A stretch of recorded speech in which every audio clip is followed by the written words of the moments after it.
To the stream. We are going with Nilu from deserts to deserts. How tasty. Let's just hope there's no sand in it. But on Genshin Impact today, we are not going to the desert. Although that might happen sooner rather than later. Today, it's the start of a new version of the game, which means new story quest for a new character, as well as a new gap on the map filled. This one in particular. Including a little bit of new stuff around here, with a new port having opened in Bida Harbor. But don't know if we'll get to exploring any of that today. I guess it will depend both where our story quest will take us and how long it takes. Because if it doesn't take long, then we might get started on that new area a little bit. But to do that, we should get started. It is time for Arlecchino. When the Hearth-Flame goes out. Ignis Purgatorius chapter, Act 1. She looks like a nice lady. Surely nobody has forgotten about her.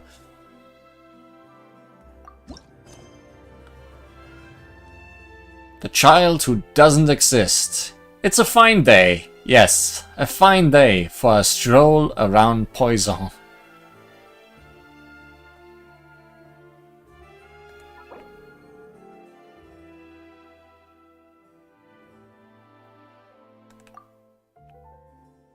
We have entered focused experience mode. Huh, it's been a while since we visited Poisson. Maybe we should head over and have a look around.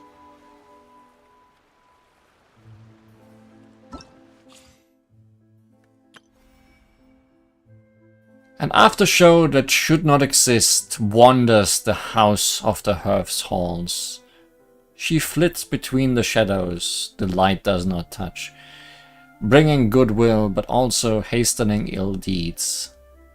If any ask about her past, she will speak of that buried history. But more than that, she wants to know her own ending. So I guess it's time to end her.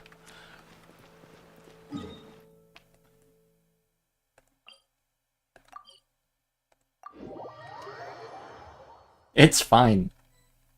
All is fine. Hey, traveler, Paimon. Hey, Linny. Oh, Paimon knows that voice. Over here.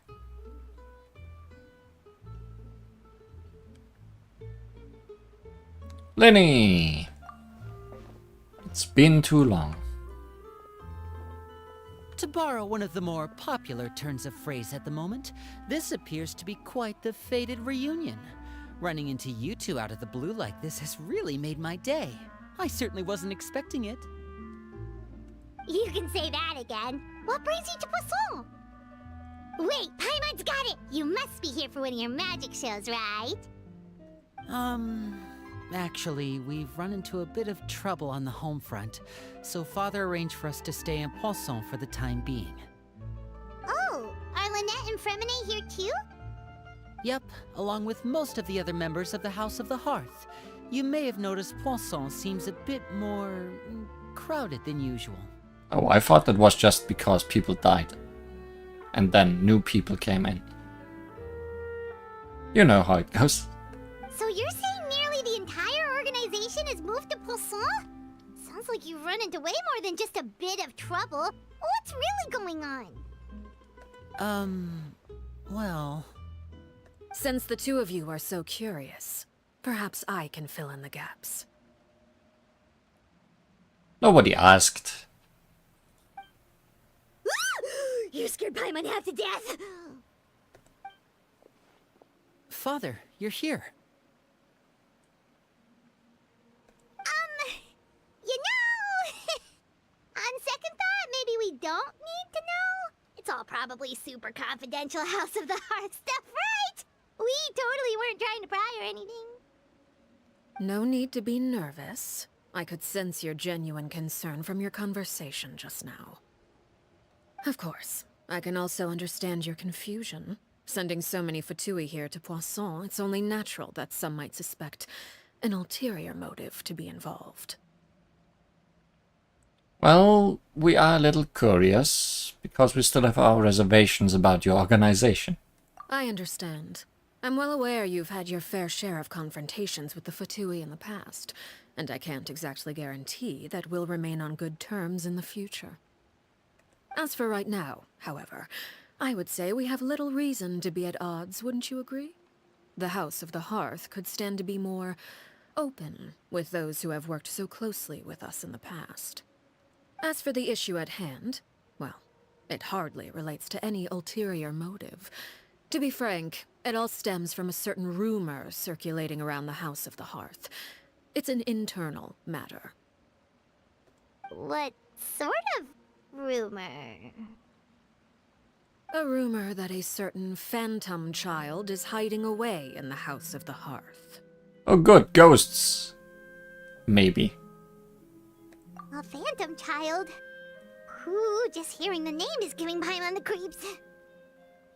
A spirit that should have long ceased to exist is lurking in the shadows of the House of the Hearth. So I decided to bring the children to Poisson before continuing to investigate the situation. I expect I should be able to track down the spirit fairly quickly. After that, it's just a matter of resolving the situation, if you will. It shouldn't be much trouble at all. If you're curious, or if you still have some concerns, it might be advisable to stick around for a few days. I'm sure the children would be exceedingly pleased to welcome some visitors. Lenny, I'll leave you to entertain our guests. I have some matters to attend to. Of course, Father.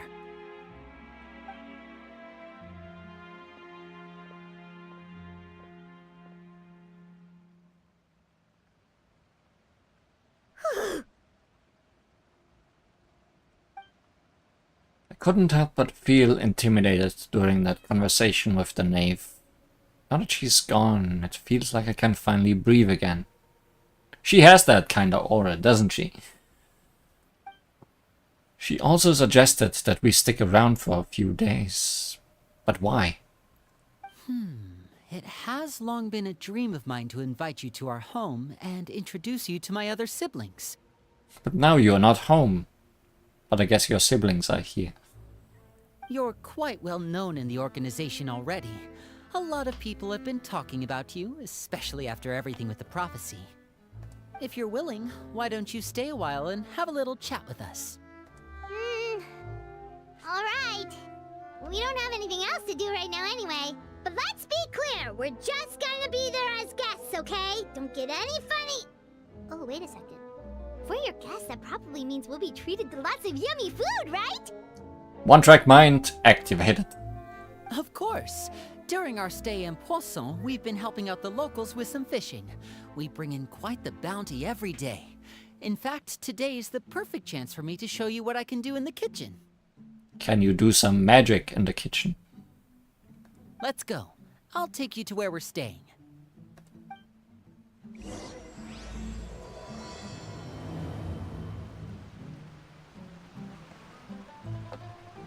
I'd rather follow the cat.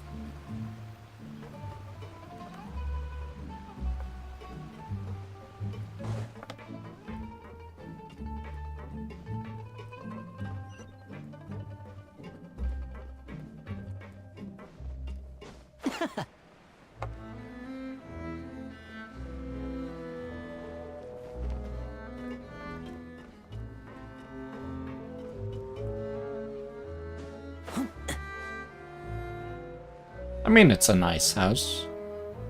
A bit shabby. But at least the tea table looks the part. We rented this house from one of the locals to use as a temporary base. I'll come back later and tidy up a bit. After that, it should be all ready for you to stay in tonight. Awesome, thanks! So, where are we off to now? Well, when I happened to run into you two earlier, I was actually in the middle of distributing some supplies. With this many people staying in Poisson, we have to bring in outside supplies every now and then. I should probably make sure the rest of these provisions get delivered, otherwise people might start to get antsy. Okay, we'll come with. There are all sorts of rumors about your organization floating around out there. Paimon's not sure if she could even take a wild guess as to what's true and what's not. But now that we finally have the chance to see a day in the life of the house, we can take a good look at how you operate! Well, you're more than welcome to come along. Just follow me.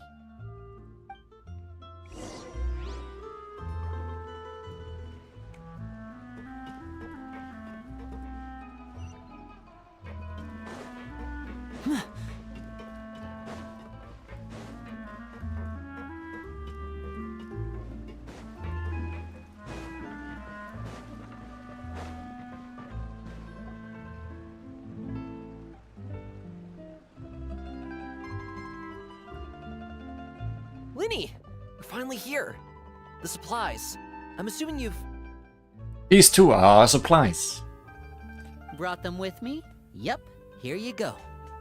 Hey, wait, I'm joking. Or just take Paimon. Hello? Something caught your eye?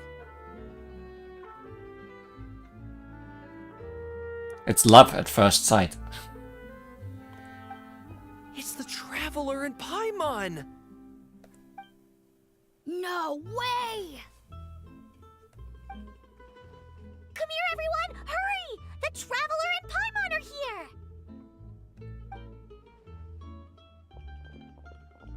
One at a time, please. Don't crowd around them all at once. We don't want to scare off our guests now, do we? Oh, it's alright! Gotta say, Paimon didn't realize we were this famous. Of course! Father and Linny have told us so much about you. Father told us about how you helped Linny. According to her, you're a trustworthy friend. And as far as she's concerned, that's pretty much the highest compliment we've ever heard her give. As you can imagine, everyone's been very curious about you. I heard the Traveler is so strong that she can move a mountain with her bare hands. Easily. I heard Paimon eats so much that she can clean out the entire pantry at Hotel de Boer in just 3 days! Oh, without a doubt. And that one's not a lie. Wait a second! That's the rumor you heard about Paimon? Oh, not cool at all! Mine's also a bit of a stretch. Oh, wait. When guests visit, you're supposed to give them gifts and stuff, right? Oh, we don't need something like that. Besides, we don't have anything to give to you! Come on, we insist! I can give you some of my new potions. Just pick your poison. And by that, I mean medicine or actual poison. I've got both. Poison in Poisson. Or maybe Shaplo can teach you guys about stealth. He's super good at it. He's never been caught. Ah, now that's not a bad idea. I know you usually prefer to fight head-on, but it never hurts to expand your bag of tricks, right? When it comes to eliminating your enemies, staying quiet can go a long way. Trust me, I would know. Oh, I'm great at stealth missions. You should see me. I was poisoned not too long ago, and I'm still dealing with the after effects. So I'm not quite as good as I was before, but I can still give you some pointers. Wait, when you said gifts, Paimon didn't think you meant poison and stealth tactics. But those are the best things we can give you. You don't like them? Ooh, how about this? Tell me the name of someone who really annoys you, and we'll teach him a lesson for you. The dangerous suggestions keep on coming one after another. Alright, Fold, Selwar. I think that's enough suggestions for now. When it comes to being a good host, it's the thought that counts. You don't need a physical gift to make our guests happy. In fact, pestering them with suggestion after suggestion might make them more annoyed than anything. I would say your enthusiasm has certainly gotten across. Really? Absolutely. We definitely feel the love. Awesome! It's been so long since we've had guests to play with. If there's anything you need, just let us know. Yeah, Especially if it's poison or something. I've got all sorts of potions for that. You are really proud of those. Well, we'll talk to you all later. We've still got supplies to distribute. All right, see you later.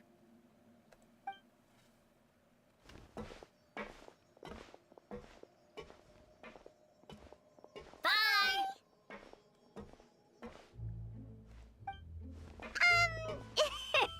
Lenny, about all that poison and stuff tactics talk just now. I'm surprised you turned the back to them. They could have just easily backstabbed you. Scared you, did it? That kind of talk comes with being part of the House of the Hearth. When Foltz was really young, he strangled all of his family pets, just out of curiosity. He was labeled a dangerous problem child and was abandoned by his family. Great! Elwar has an unnatural obsession with potions. Father has forbidden her from trying all the different concoctions she comes up with, but she still tries to test them in secret. You really have to keep an eye on that one. Amazing. Chaplot is around my age. While I'm mainly responsible for collecting intelligence, he handles surveillance. He's very passionate about his work and has no reservations about taking on some very difficult missions. I know you two probably aren't used to that kind of talk, but I can promise you they only had the best of intentions.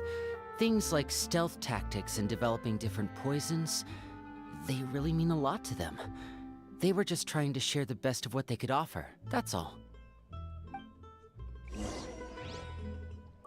Linny, your family is unique.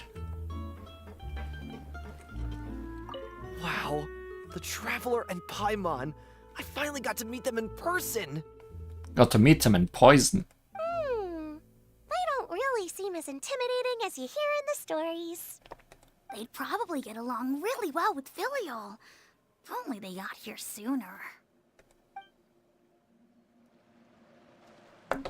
Dark undertones immediately. Did someone die or leave?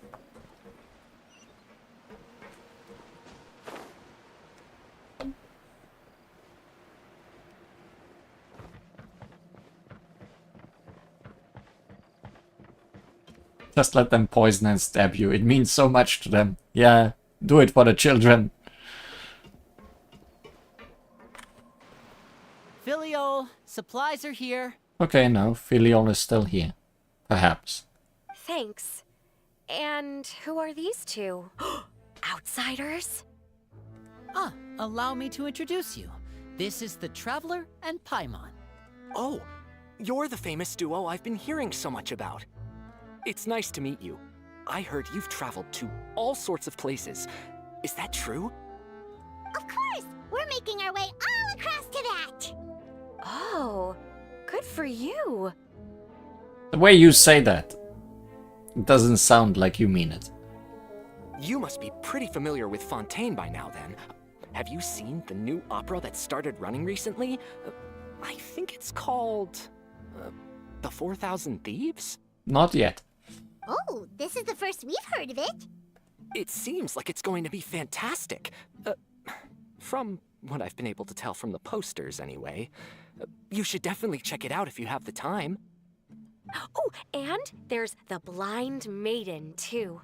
That one is supposed to have audience interaction. Seems pretty interesting. As soon as you spend some time talking about popular culture, After the this mission atmosphere... is over, I think I'll go get a manicure. Great. Oh, maybe I should dye my hair. Wonder how much it'll cost. Is it just Paimon, or do these two seem much easier to get along with than the others? Looks like the House of the Hearth has some normal members after all. I don't trust him immediately. I heard that. Oh! Oops. I'm guessing you're referring to Foltz and the others? Yeah, we're definitely not all like them. I bet those crazies are practically foaming at the mouth right now. I'm sure they just can't wait to get back to Snezhnaya to carry out the plan. That's enough, Filial. don't talk about family members behind their back, right? Whatever. Let's go.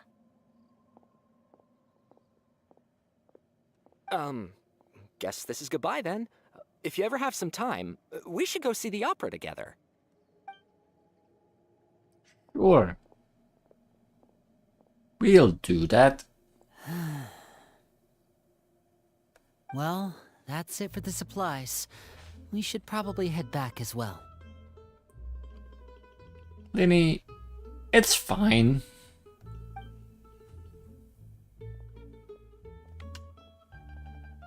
Well, they didn't seem too happy with each other. Seems like there could be something more going on here.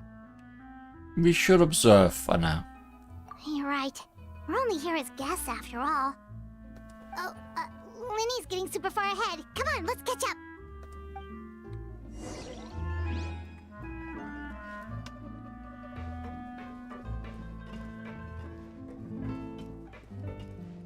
Looks like there's more trouble in store next month, too. When will it end? Hey, just focus on the positives. At least our time in Poisson has been pretty relaxing. Don't you think?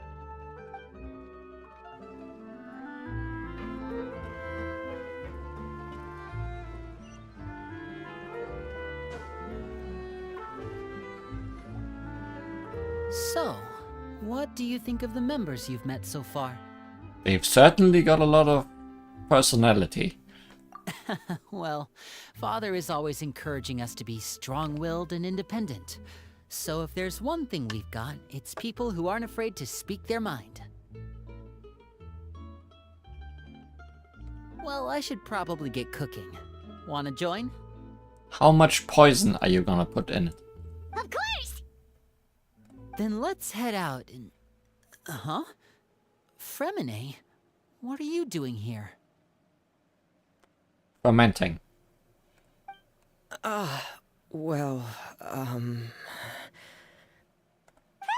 nice to see you again! You too. I heard you're here as guests of House of the Hearth. Welcome. We were just going to make some food. Why don't you come along? I could use some help in the kitchen, and I seem to remember you mentioning you wanted to make seafood soup for the traveler in Paimon. Seafood soup? Oh, Paimon's drooling already. Were you looking for something just now, Fremine? Maybe I can help. It's nothing. I just wanted to see if there were any extra supplies. Yeah, we've got some left over. What do you need?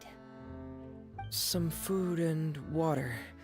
And some clean cloth, if possible. No problem. Give me a second here. Food, water... Wait a minute. What do you need all of those for? You're not on any missions as far as I'm aware, and you were just going to come eat with us. So what's this all about? I thought I'd grab an extra portion because I get hungry at night.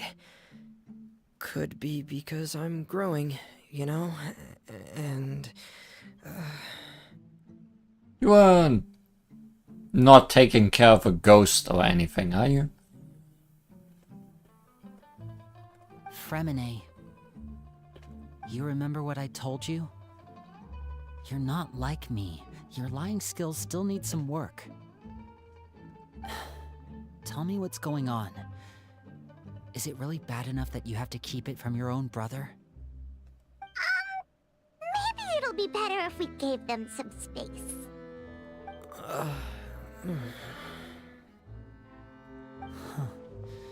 This is the first time I've seen that kind of look on your face. Whatever happened, does it have something to do with Father? Yes. Just follow me.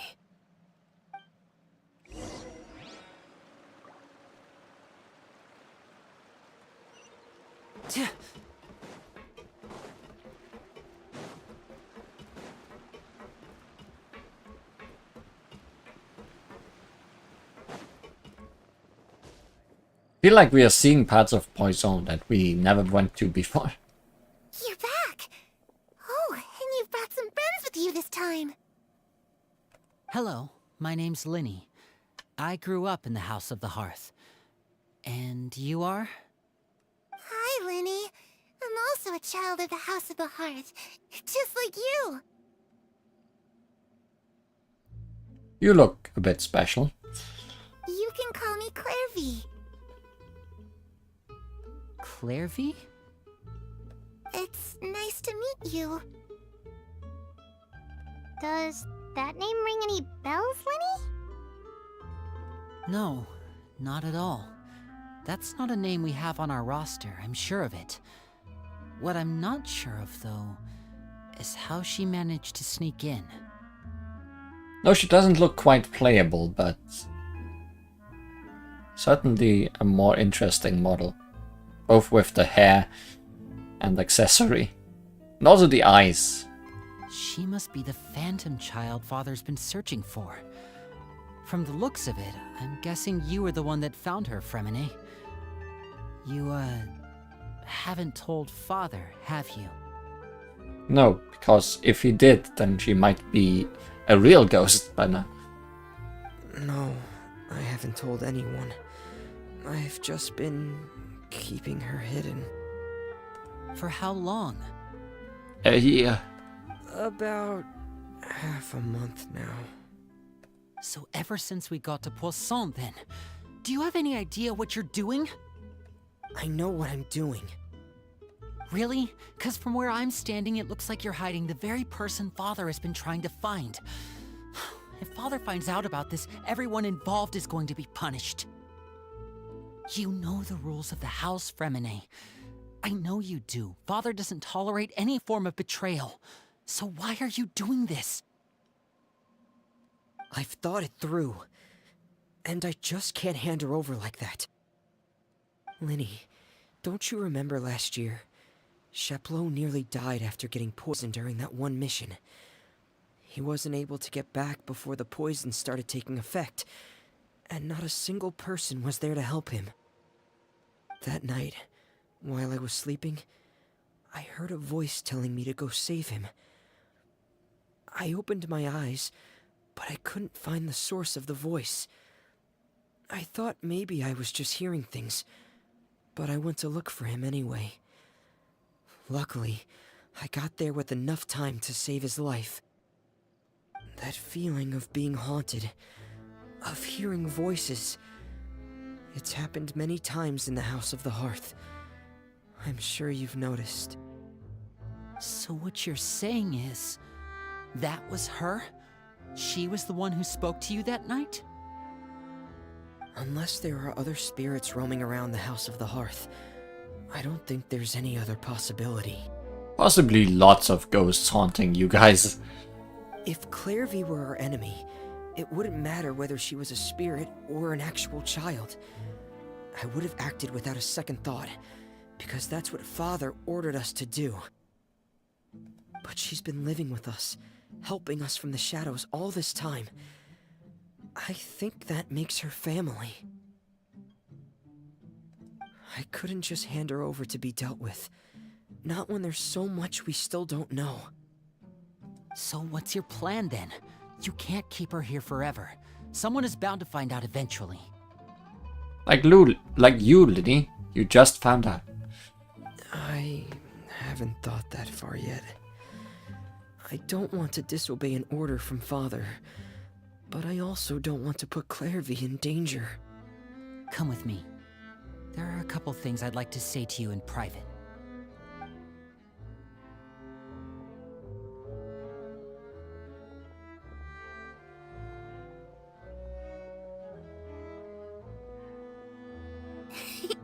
Those two sure care a lot about each other.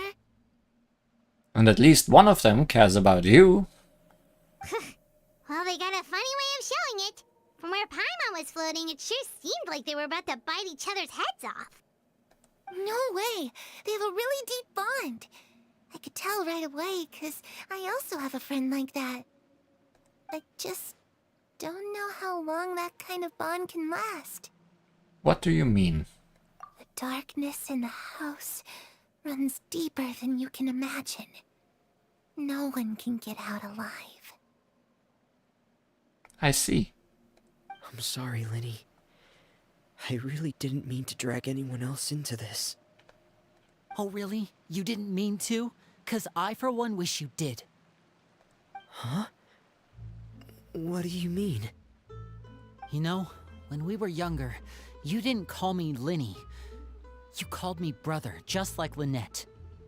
We grew up together, the three of us. We were all orphans, all rescued by father. Of all the siblings in the House of the Hearth, I think our bond was the closest. Later on, when you started calling me Linny, I wasn't actually surprised. After all, Lynette and I are related by blood. We've had to depend on each other to survive long before we joined the house. Lenny, The darkest and most difficult moments of my life happened before you and I had ever met. I'm sure that's true for you as well. Even so, Fremine, we've stood by each other for all these years now, and to me, that means more than blood. You and Lynette are the most important people in my life. No one can replace you. So I won't let you face anything alone. Not if I can help it. Oh, looks like things are getting kinda heated between Linny and Fremine. Maybe we should go check on them. Oh, it's raining. I should put my clothes away. I don't see a clothesline anymore. You just disappeared. Harry? Huh. Looks like she's not here either.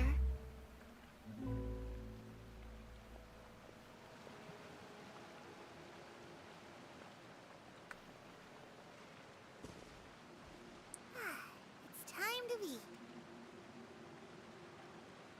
You know, maybe she is a ghost.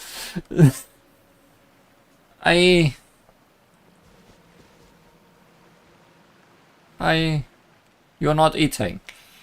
Our bond is strong.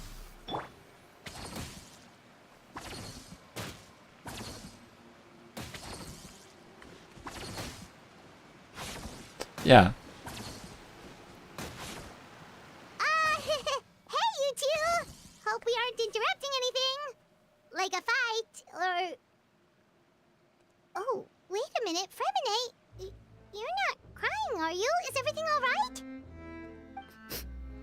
Everything's fine. Thanks for asking. Well, we're all friends here, right? We've been through so much together, so if there's anything we can do to help, just say the word. It's just a small family dispute. It's not something our guests should trouble themselves with. In fact, it might be better if your stay ended here. Sometimes having guests around can come in handy. What are you getting at, Traveler? When guests are around, families are often on their best behavior. And any disputes are less likely to escalate. That's what you're trying to say, isn't it? Exactly. I think it will be better if we stick around. I... just... Thank you. I was really hoping to keep you out of it. But even if I could think of some other reason to turn you away, I'm not sure I could convince you. I know things could turn dangerous, so I promise you this. From now on, I'll protect you like my life depends on it. Thanks, but we live dangerous anyways. So we are used to it. Me too. Well, back to the matter at hand then. If we don't plan on handing Clairvy over to Father, then our only other option is to solve the mystery of her identity before Father is able to track her down. Well, she's a ghost. Have you watched her? That means finding out where she came from and what she's doing here. Then we can send her on her merry way and pretend like none of this ever happened. I've tried that already. And? And... nothing. I tried taking her somewhere really far away, but After some time, she just reappeared. She even came with us all the way to Poisson. It seems like wherever the house is, she follows. Creepy child. I don't know much about spirits. Do you two have any ideas? Let's see here. Paimon remembers hearing something like, if you fulfill a spirit's last wish before they died, they'll let go of whatever's keeping them here and return to the ley lines. Oh, it's just that Paimon doesn't really remember where she heard that, so it's not guaranteed to work or anything. Well, sounds like it's worth a shot. Guess that means we should go ask her about her wish. But first, Fremine, I need you to promise me something. What is it? I need you to promise me that this will stay between the two of us. We're the masterminds behind this whole thing. No one else gets involved. Can you do that for me? Camera pans over and Lynette just stands there. Of course. I promise. All right. Then let's seal the promise just like when we were kids. Fist bump on 3. Ready? 1, 2, 3. I swear.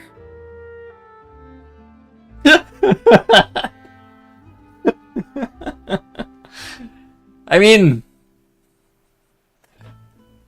that's possibly even better than the camera pan.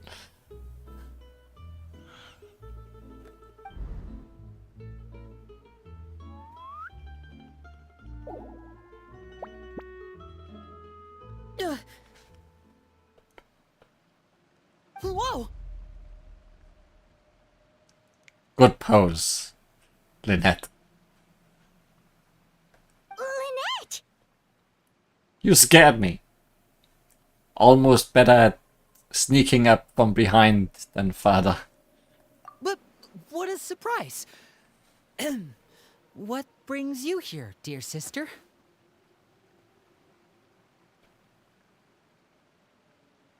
And, when exactly did you get here? Animations are happening.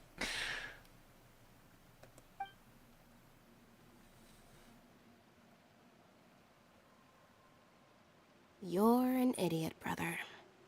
Confirmed. And you too, Fremine.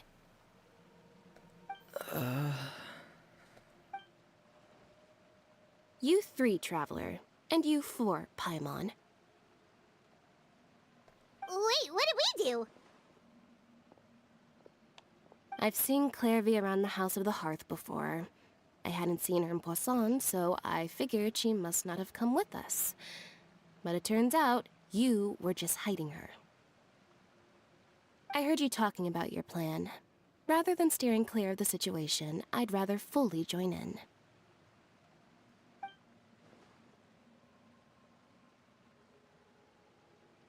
If you don't agree, I'll have no choice but to report everything back to Father. Simple as that. You're not giving us much wiggle room here, Lynette. Well, I guess we're all in this together then. After we talk to Clairvy, we'll figure out our next move. There's no time to lose. Let's go.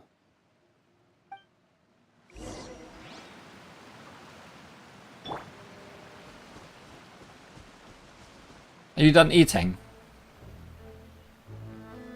I'm full. Thank you for bringing me this food, you guys. You are done eating. It hasn't disappeared. She said she's full, but the food doesn't look like it's even been touched. Well, she's a spirit. She can't actually eat. She probably ate the spirit of the food. That's right. Based on what I've been able to observe, it doesn't seem like Clairvy can interact with the physical world at all. Still, when she's presented with food, she'll always linger around it for a good little while. Maybe, in her mind, she really is eating those things. Does she know that she is a spirit? Does she know that she has already passed away? Thanks, Lynette, for being the smart one around here. I've tried to ask her, but she didn't answer. My guess is that she's just as confused as we are. Or maybe she couldn't understand the question at all.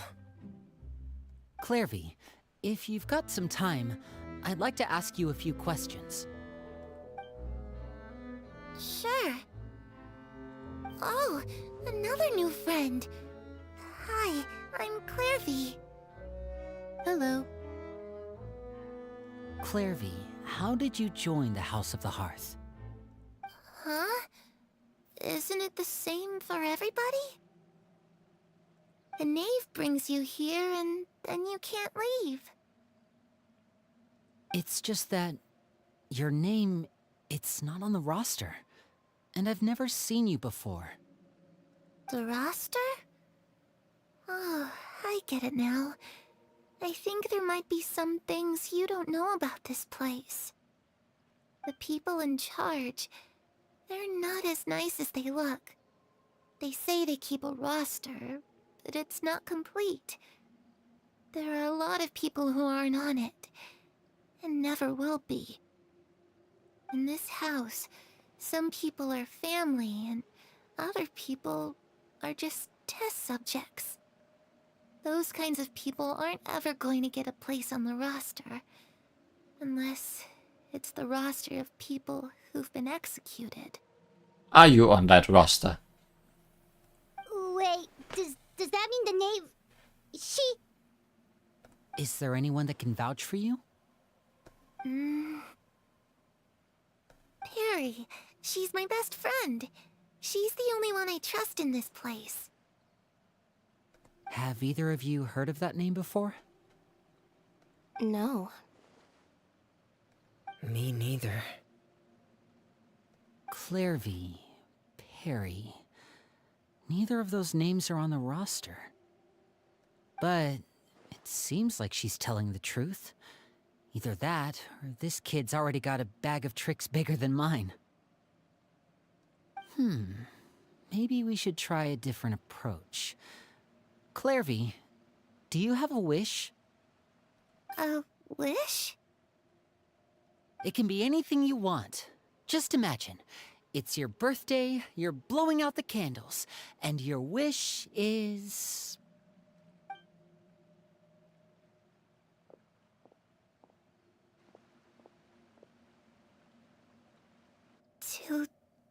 To go outside. Where the sun can find me. That's... it? Well, that sounds easy enough. Not if she keeps coming back in here. Whenever she tries. The darkness in the house runs deeper than you can imagine. No one can get out alive.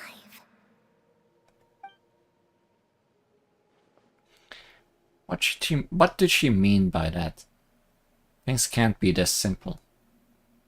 Okay, time to divide and conquer. Listen up, I've got a plan. I'll try and find a way to use basic illusory magic to take Clairvy outside and bring her somewhere with sunlight. Just put her inside a house and then carry the house outside. And then make the house disappear. Lynette, try and find the list of executions that Clairvy was talking about, and see if her name is on it. Fremine, you stay in Poisson. We can't be the only ones who've had run-ins with Clairvy. I need you to collect intel on everything she's said and done. Understood. I'll try my best. What about us? What should we do? I really appreciate your willingness to help, but this is a family matter. I don't want to drag you in too deep. It's too risky.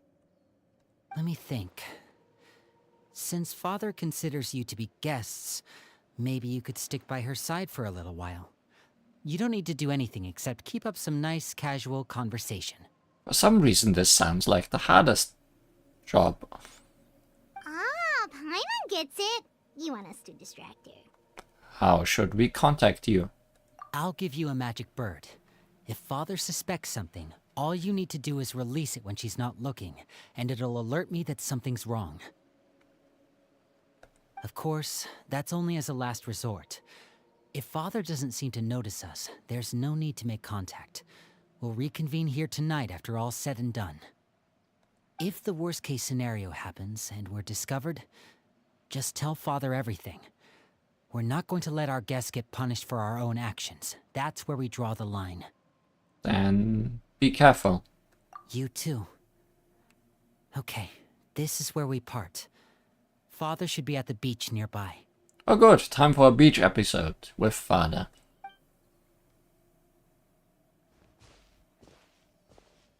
I really hope this goes well. No, it has to go well. That's the only way this can get resolved. I hope Father just put out a blanket and an umbrella and is sunning herself.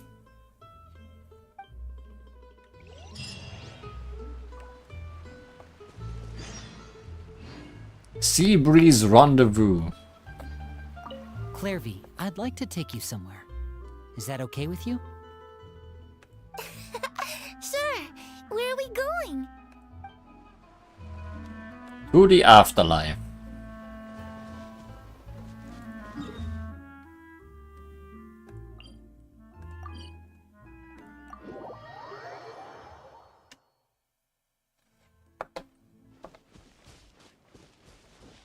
Dissipate.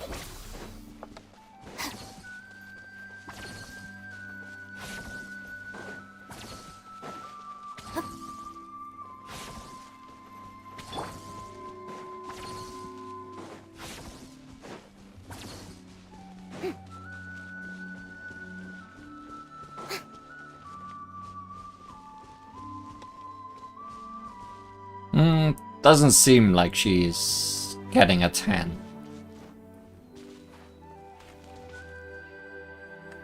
In fact, she is already on a rendezvous with someone else.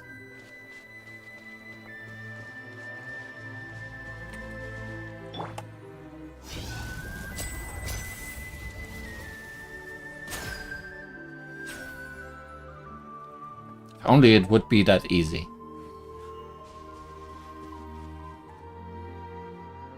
It's the knave and child. Hey, aren't you supposed to be in Snezhnaya recuperating? What are you still doing in Fontaine? He wants to go to prison again. Oh, it's you two. I didn't expect to run into you here. I was unconscious for quite a while after the fight in the Primordial Sea. After I woke up, I realized I was being taken back to Snezhnaya, and well, I couldn't have that now, could I? Not when I've still got unfinished business here in Fontaine. So, I mustered up all my strength and made the journey back on my own.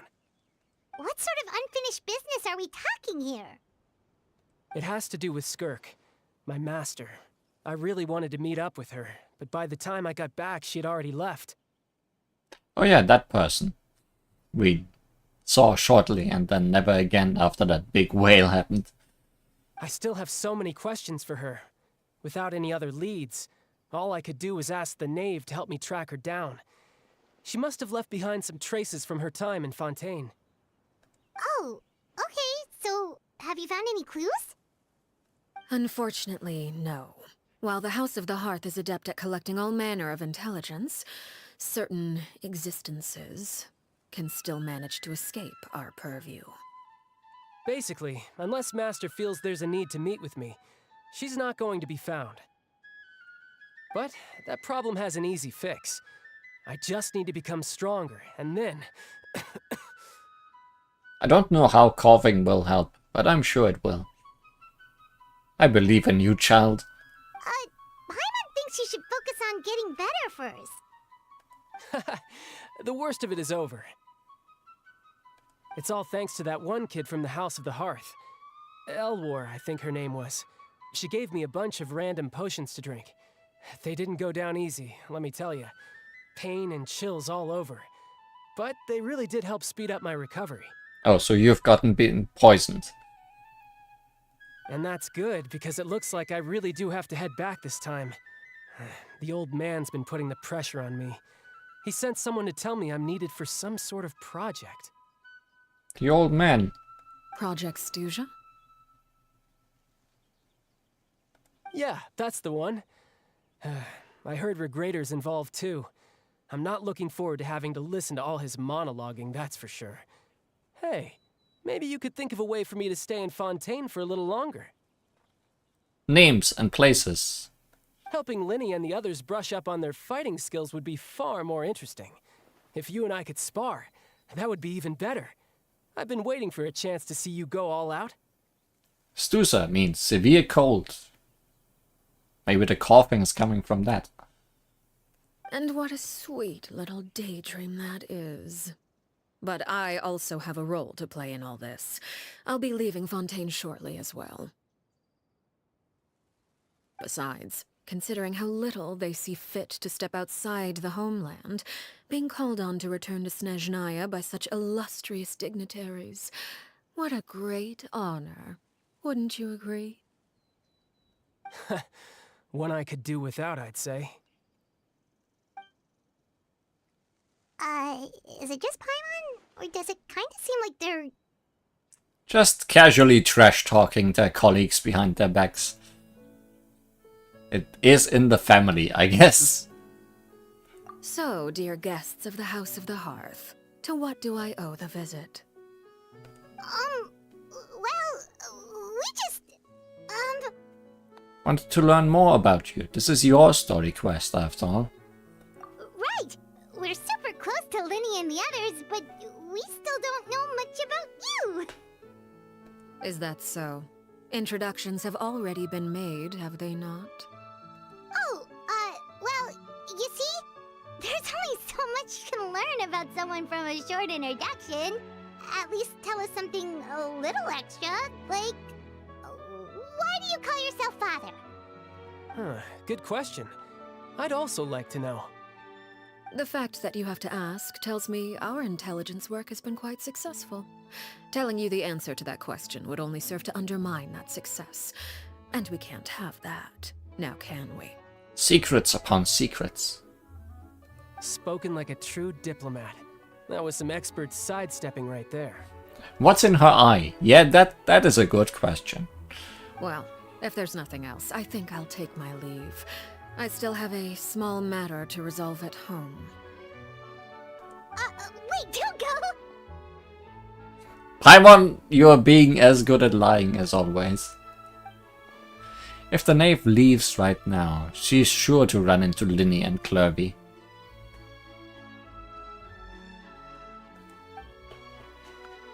Should I release the bird Linny gave us? No, we should try to get her talking about something else first. About the House of the Hearth. What does the organization mean to you?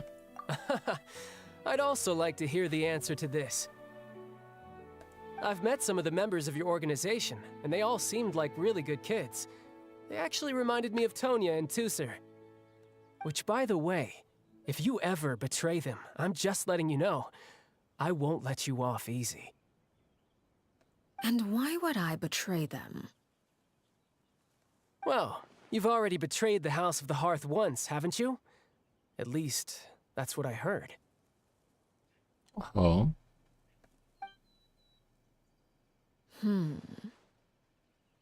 Maybe that intelligence network isn't so bad.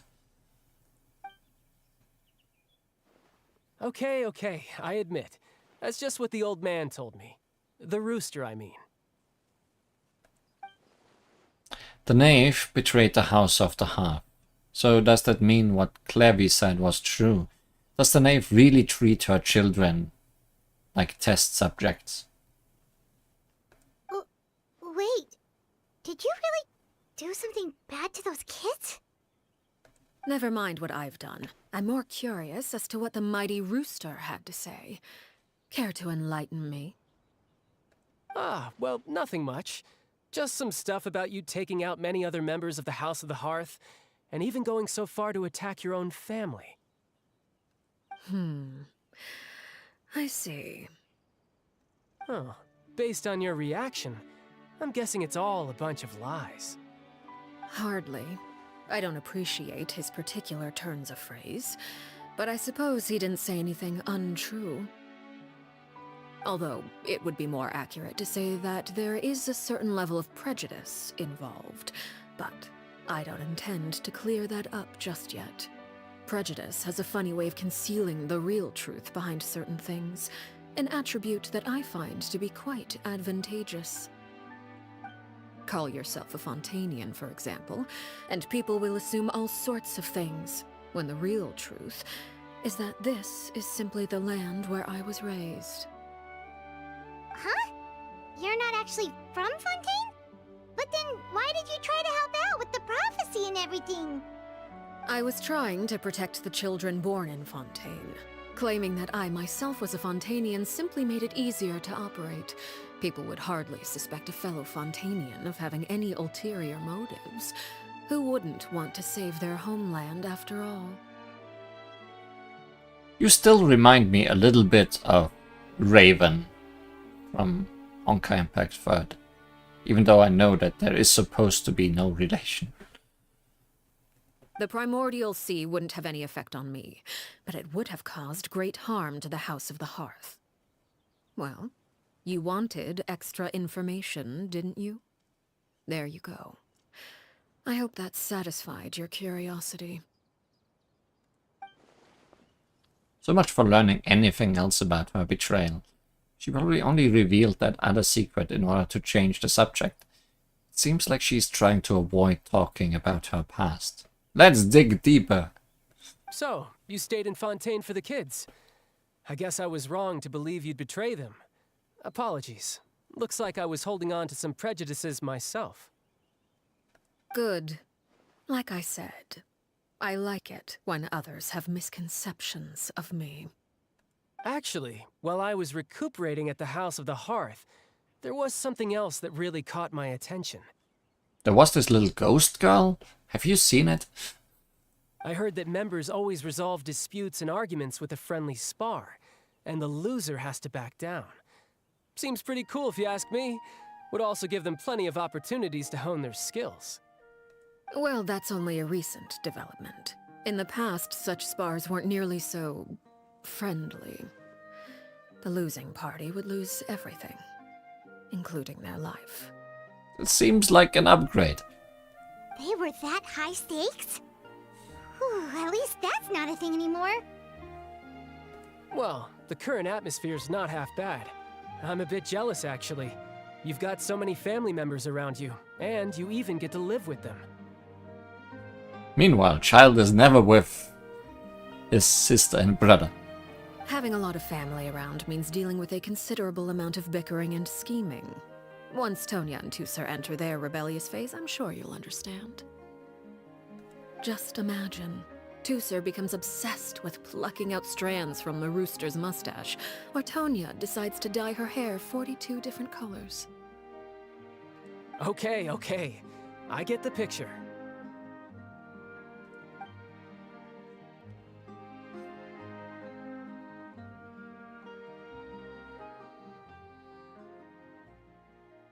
Well, would you look at the time? I should probably get going. I look forward to Tusser plucking the hairs out of someone's beard in the future. Traveler, Paimon, I'm not sure where our paths will cross next, but the next time we run into each other, we should definitely try and find some time to spar. I can fight you in a boss battle 3 times a week if I want. But maybe you want to have a second boss. Again, maybe this is a conversation we can have when you look less like you're gonna keel over. All right. Well, thanks for everything, Arlecchino. No thanks necessary. You also played a part in obtaining the Gnosis. I would say we can call ourselves even. I like the sound of that. Well, I'm off. See you all some other time. We should probably get going too. Do you want to head back with us? Oh? You want me to leave so soon? Oh, well, you see, I'm rather enjoying the evening breeze. If you don't mind, I think I'll stick around for a bit. I have some things to think about. Apologies for not attending to you like a proper host. Please forgive this slight. I do hope you'll have a pleasant stay. How much do you already know? We managed to keep her distracted until nightfall. Good thing Child was there to keep the conversation going. You don't think she suspected anything, do you? Oh, I wonder if Liddy ran into any issues. Let's hurry back and see how everything went. So long as the audience thinks they're seeing it. There's no limit to the number of tricks I can pull off. Oh? You decided to stay a little longer? Let's take in the ocean view together, then.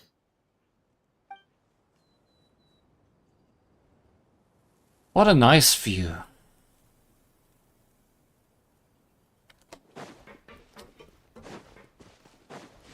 It's fine. Everything is fine.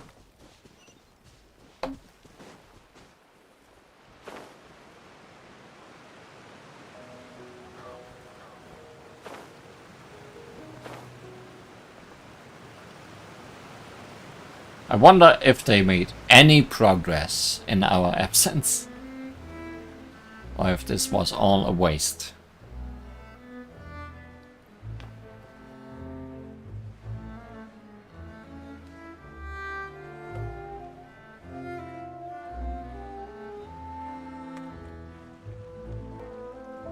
Winnie, how did everything go? Well, long story short, we ran into a small issue. Clairvy can't go into the sunlight. She's not just a ghost, but also a vampire. What do you mean? Everything was fine at first. She followed me up to the surface just like I told her.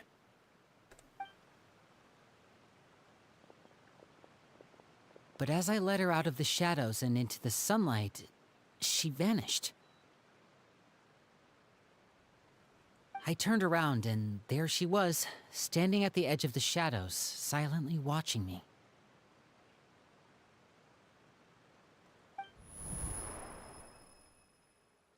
Huh. Maybe she's afraid of sunlight, or... No, it wouldn't be her wish if that were the case. Well, we could always try pushing her into it. Not sure pushing works on a non-corporeal being. Oh, true. I've pretty much tried it all already. Nothing worked. Eventually, the sun went down, so all I could do was bring her back here. Maybe to go into the sunlight is her...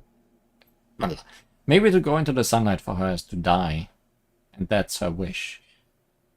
Well, yeah, they say going into the light, right? As a synonym for dying. How did it go with you, Lynette? Good. I've got the list. It's right here. Really? Well, what are we waiting for? Let's take a look!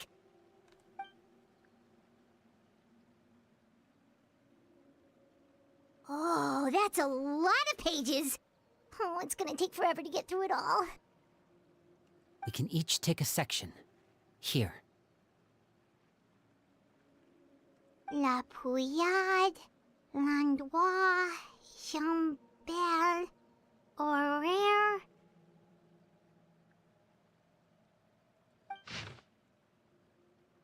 Horaire, L'Endroit, La Piade, Chambel. Oh, yikes. That Horaire guy has a huge scar on his face. He's kinda giving Paimon the creeps. Ah, I've met him before. The scar is from an injury he received during a mission. I still remember him joking with me about it. He said any future lover would take one look at him and then lose all interest. Did he say anything else?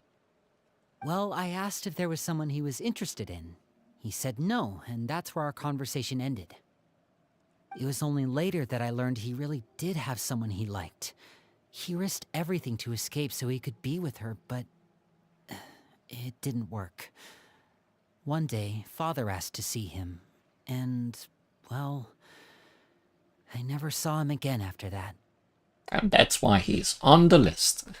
Wait, so that means the knave, she... Helped him get with the person he was in love with. Good end. It may seem cruel, but it's just one of the rules of the house. Betrayal is not to be taken lightly. We know too many secrets to come and go as we please. So, if you do try to leave, you pay with your life.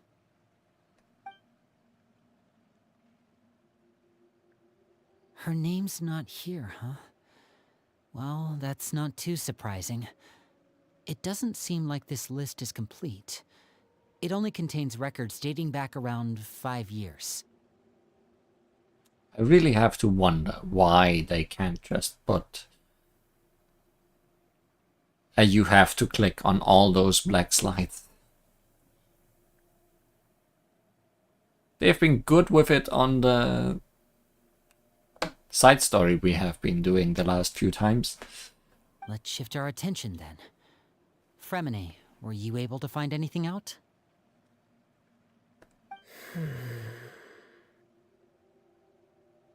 Fremine. He fell asleep. Sorry. I was thinking about something. I managed to talk to quite a few people, but I couldn't help but notice that the atmosphere in the house was a little... strange. Strange. Yeah, I mean, I know there have been arguments in the past, times when people haven't gotten along. Chaplot and Filiol are a good example of that. Oh, those are two of the people that we met while delivering supplies. Paimon can see how they might not get along. They had very different vibes, and their, interests seem to be pretty different as well. That's to be expected, actually. Father brought us all here, shared her knowledge with us, taught us how to fight. That's one thing we all share. But that's also where the similarities end.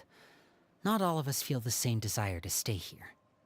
As members of the House of the Hearth, we're also considered part of the Fatui. And to a lot of people, that's an identity they never asked for. Certain members get older and realize they want something else for themselves. But considering the rules of the house, most people would never say that out loud. People like Chaplot and Foltz are loyal to Father and her vision. They're proud to be part of the Fatui. Filiol and Nantoy, on the other hand, well, they aren't quite as enthusiastic. These kinds of conflicts have always been there. It's not like Father is in the dark about any of this. Well, that's true. But it just feels like things have gotten worse lately. Filiol and the others, it seemed like they were meeting in secret to talk about something. I can't say for sure, but I think they've met Clairvy. You think she's been inciting them to act out? No, not exactly. But I wouldn't be surprised if she said something to them about the darkness in the house and how deep it runs. Yeah, she likes talking about that. It's her favorite topic. She's told me about it before. Experiments being run on children. People being used as pawns on the battlefield without so much as the strength to survive. And they just believed all that? Without any evidence? Clairvy's words probably gave them the excuse they were looking for. Whether they actually believe them to be true is secondary. This is all because of Project Stuja, isn't it? Whoa. Hold on a second. What's this Project Stuja all about, huh? This is the second time it's come up now. Possibly even the third time. Sorry, but I'm not sure of the details either. I only know what Father has told us, which is that it's something the Rooster and Regrader have been working on together. Apparently, it has to do with the Fatui's strategic plan for the future. Because the House of the Hearth was so successful in obtaining the Gnosis, we now have the honor of playing a key role in Project Stuja. Don't know if that's gonna be an honor. Wait, but isn't that a good thing? Key role is just another way of saying dangerous role. To us, the whole thing is an inconvenience. Father thinks so too, but she's in no position to refuse. Their plan isn't exactly unreasonable, and they've been funneling the house a lot of funding. It's just that we'll lose a lot of members in the process. Participating in the plan, it's an honor in name only. What they're really trying to do is subdue us. The existence of an intelligence organization outside their control makes them feel uneasy. Looks like the Fatui are plotting something big, but given how little Linny and the others seem to know about it, I probably won't be able to learn much. I should keep a sharp eye out during any future dealings with the Fatui to see what I can learn. Okay, super complicated top secret Fatui business aside, what does all of this have to do with the conflicts you were talking about earlier? Paimon doesn't get the connection. External pressure has a way of exacerbating internal strife. You can't overlook the power of fear either. People are afraid of dying, and that fear is often the impetus for a lot of stupid decisions. I thought resolving the Clervy situation would make everything go back to normal, but it looks like things are more complicated than I thought. If we leave Filiol and the others to their own devices, sooner or later, Father will be forced to take action. We can only focus on one situation at a time, brother. You're right. Even if we confront Filial and the others, it won't do any good. It might even make matters worse. We should focus on Clervy for now. Well, it's getting late. We should head back and get some rest. We'll try again first thing tomorrow. Lynette, you stick with me this time. Fremine, keep a close eye on Filial and the others. Make sure they don't do anything they'll regret. Good work today, everyone. Have a good night, and I'll see you tomorrow.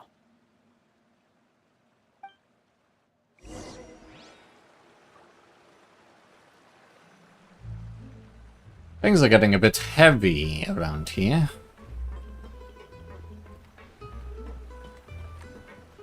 Almost like this whole half is gonna explode. Or implode even. Oh, I'm always looking forward to an early night, but she can't sleep at all. Hey, you don't think the Knave will be too angry with Linny and everyone if she finds out about all this, do you? She is kinda hard to read. I'm not so sure. She's even scary when she smiles.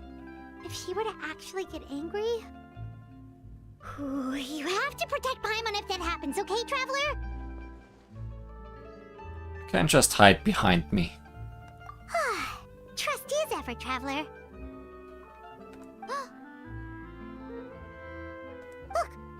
Look over there! Clervy, what's she doing over there? Quick, let's catch up with her before anyone sees. Ghosts on the run.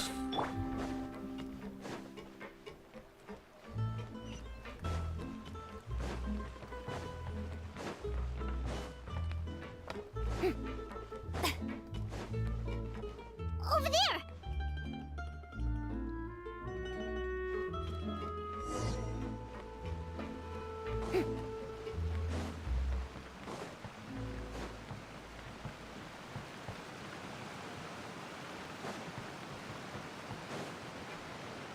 Oh, where is she going? Oh, if someone sees her, we're toast!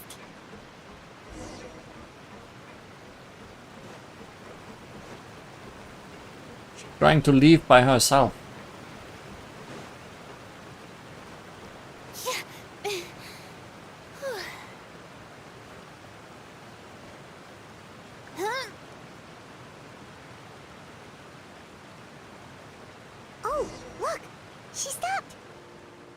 guess she can go outside if there is no sunshine.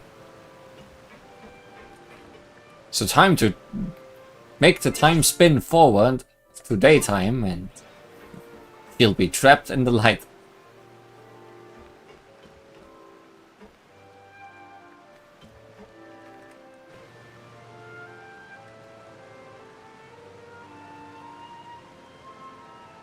Clearvy! Shh. I opened the window while no one was looking. The window? Look how pretty the outside is. Window? There's nothing here. Does she still think she's inside a house? What do you see, Clearvy? What clairvoyance are you using? If only I could have more than this. You probably think I'm being silly, huh? All this hopeless resisting. It's better to dream of what I could have than try to make it a reality, right?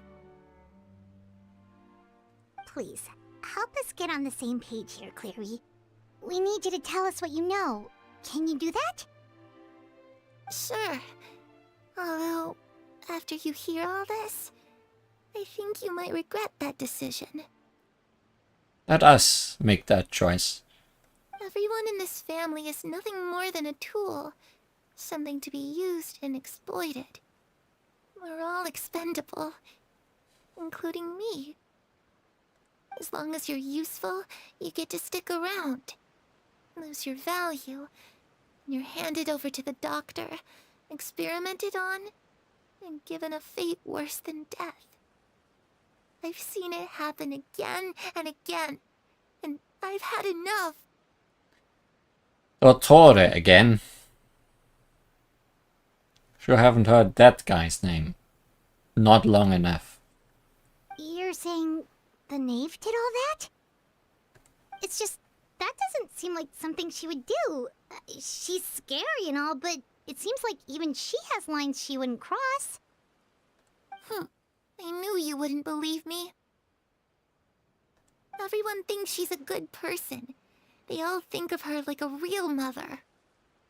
Or real father. Mother? But she doesn't deserve that title.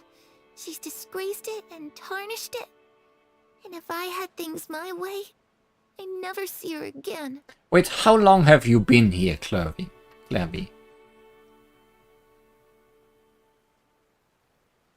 Was there a mother before the father? If only Perry were here, she'd understand. Perry. There's that name again. Maybe she's older than father. That is quite possible. Also, Paimon's getting a strange feeling. Yeah. It almost feels like she's not really here with us. Paimon can't tell if she's actually talking to us or if she's mistaken us for someone else. Maybe Perry is father. That... But how do you... Her name is Arlecchino. Unless that's not her real name, I guess. I'm not sure either. She's a spirit. That could be anything. Well, in any case, it seems like she really needs someone to talk to. We should keep her company for a little longer. She looks so young, but it seems like she's been through a lot. Child is child and not Natalia. True. True. Names! They have so many names. It's getting windy. I should close the window. Ooh, look at the moon. Isn't it pretty? Hey, wanna hear a secret? I heard that if you look up at the night sky in Snezhnaya, you can see the aurora. It's supposed to be super pretty. Even prettier than the moon tonight. I'd love to see it. Perry and I promised each other that once we're older, we're gonna go see it together.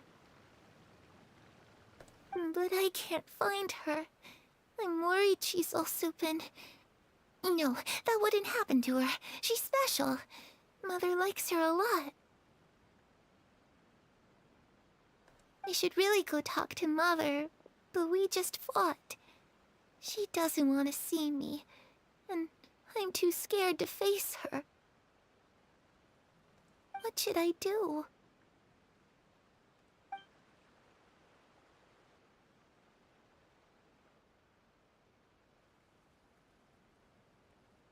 But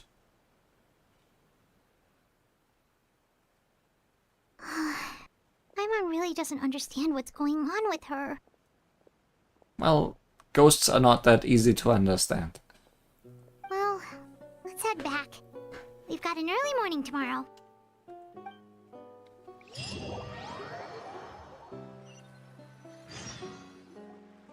All right, looks like we're all here.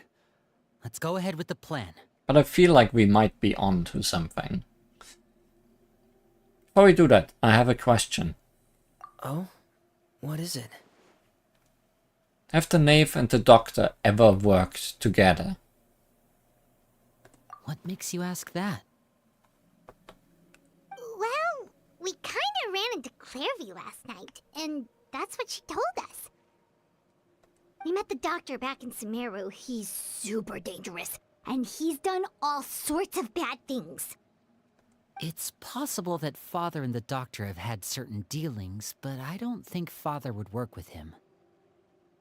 We're not really on the same side, so there's not a lot of trust between them.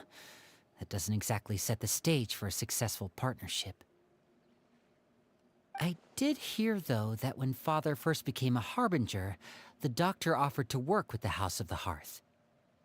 Father rejected most of his proposals, except for one. It had to do with some sort of secret experiment. Secret experiment? Could that be what Clairvy was talking about? I don't think so. I don't know any details about the experiment itself, but I do know it's an entirely independent operation. The Doctor only proposed a direction for the research. That was the extent of his involvement. I still don't think that counts as working together. The details of the experiment are confidential, but complete records are kept on all participants. That doesn't seem to be the case with the situation Clairvy referred to. I know you don't agree with some of the Fatui's methods, and I'm not asking you to. But I am asking you to trust us on this. The House of the Hearth has its own principles. There are certain lines we're not willing to cross. Alright, that's good to hear at least. Clairvy seems to think the knave and the doctor worked together to do something horrible. If that turned out to be true, Paimon doesn't know how he would even face you guys. In battle, I guess. It's just that it doesn't seem like Clairvy is lying either. The easiest thing to do would be just ask the knave directly, but Paimon doesn't think she'd tell us. Let's focus on the plan for now. Father didn't come back last night. She's probably still near the shore. We'll be counting on you to distract her. I think she's distracting herself well enough. Lynette, you're with me. Fremine, you know what to do. Be on your guard, everyone. Guess we're gonna have another date with the knave. Alright, let's get to it. And this camera angle makes it seem like someone's watching us.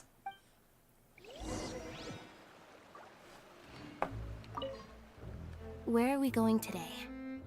Let's try somewhere further away this time.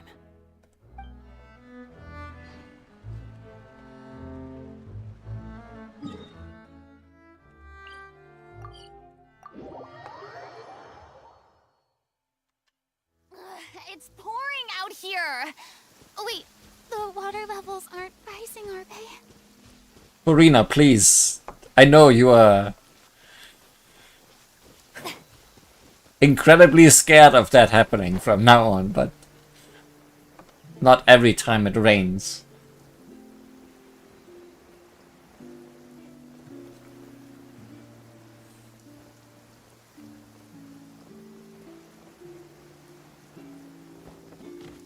Also, Miss Knave, you are getting drenched.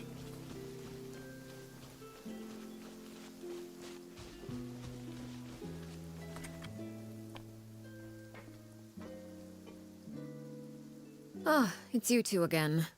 I must say, you look a bit pale. Did you have trouble sleeping last night? You are one to talk, Miss Super Pale. A little. Perhaps if you had less on your mind, you'd be able to absolve yourself of such troubles. So what are you planning to do now? Catch up on some sleep? Or should I give you some time to rack your brain for a topic to discuss before I ask any questions? Although I must profess to being curious. Without child here, how do you plan on distracting me? Dun dun dun. So you have seen through a lot of things, if not all things, correct? Us? Distract you? A good one. But no, we were just here for a chat. Looks like you could have used some extra time to think. No matter. If you don't have any other plans, why don't you accompany me somewhere? Sure. Don't worry. I'll be sure to steer clear of any scheming children. Arlecchino, what do those eyes see? The ocean breeze is sure nice today. Mystic eyes of lies perception. Yes. So, you know everything then. Children always think they can hide things from the grown-ups. But nothing gets past me.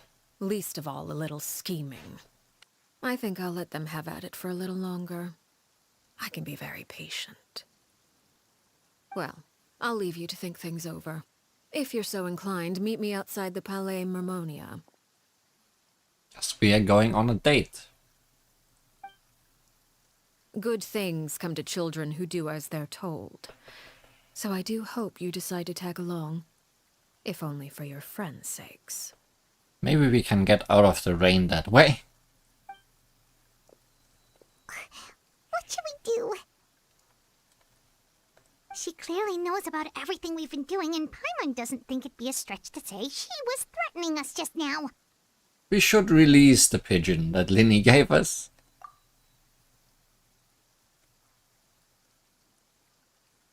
Oh, good idea. Hopefully he sees it in time. Well, we should probably head to the Palais Mermonia. Paimon doesn't want to find out what happens if we don't show up. Based on what the knave was saying just now, it sure didn't seem like it'd be anything good. We really don't have any other options. Guess all we can do is take it one step at a time. Okay, then we probably shouldn't keep her waiting. It seems like Linny and the others are on thin ice, so let's do our best to not get them in any more trouble.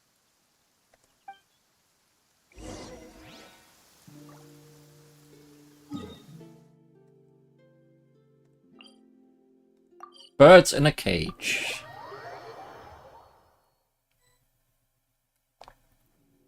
Seeing as we still have some time before my meeting, we might as well enjoy some pleasant conversation while we wait. Who are you meeting? I'm glad to see you get along with my children. Being surrounded by good companions is necessary for a child's development. You're not planning on doing anything to them, are you? I assume you're referring to Lenny, Lynette, and Fremine. Although, there's that situation with Filial and Nentoy as well. It appears quite a few people have been acting out lately. No matter. I'm not one to discriminate. All those who betray the house meet the same fate. There are no exceptions. Does that mean you're going to kill them? Oh, are you here to beg for their lives? I'm sorry to disappoint, but the rules of the house change for no one. In my organization, everyone is responsible for their own actions. But don't you care about them at all?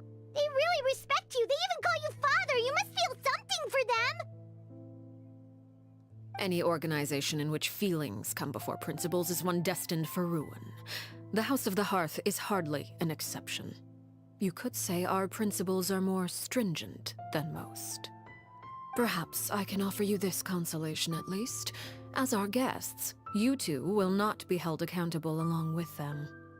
There's really no other way to solve the issue. I would imagine Linny, Lynette, and Fremine will be able to keep their lives. As for Filial, Nantoy, and the others, I'm afraid there's little I can do. They can try to escape, but once you know our secrets, there's no getting out alive. But that's awful. Ah, you seem concerned. Out of consideration for my guests, I suppose I could turn a blind eye for a little longer. If Linny and the others manage to dispose of Clairvy in the meantime, all evidence of their wrongdoing will be lost. In that case, I could hardly punish them for something I couldn't prove. If their efforts are unsuccessful, on the other hand, all will be held accountable. And the punishment will be severe. It's a deal then. We'll hold you to it. Of course. Oh, and here, I believe this belongs to you. Do try and keep better track of it next time. Bird certainly in a cage. It takes a considerable amount of time to train a bird like this. It would be such a pity if you were to lose it. Permanently. Wait, where did you get that? Well, I'm afraid that's all the time we have to chat. Now, for the matter at hand. I asked you to meet me here because I have business at the Palais Mermonia. It has nothing to do with you, but I think it would be prudent for you to stick by my side for the time being. There will always be time later to run off and tell Linny what you've learned. Well, time to go. Looks like we wrapped things up just in time.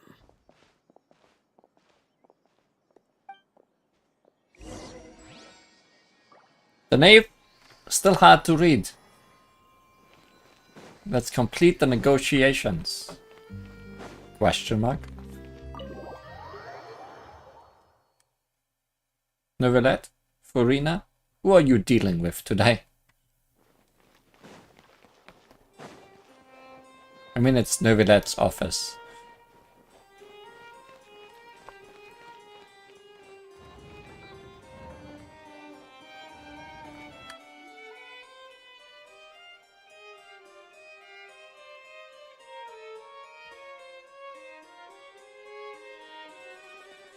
It's been a while, Monsieur Neuvillette.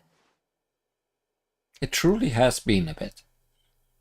I must say, I wasn't expecting my meeting request to be approved quite so quickly. The Palais Mermonia operates with an efficiency worthy of admiration. It is only right that an esteemed diplomat such as yourself should be afforded the proper level of respect. Although, if I may speak plainly, I must confess that I did not anticipate we would have the occasion to meet again after presenting you with the Gnosis. Maybe she wants more noses. I see you brought the Traveler and Paimon with you as well.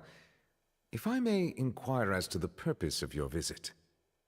I'll be departing Fontaine shortly. There is, however, an outstanding matter that I would like to see resolved before I go. It requires a rather lengthy explanation, I'm afraid. So I took the liberty of explaining everything in this proposal. Please review it at your leisure, Monsieur Neuvillette.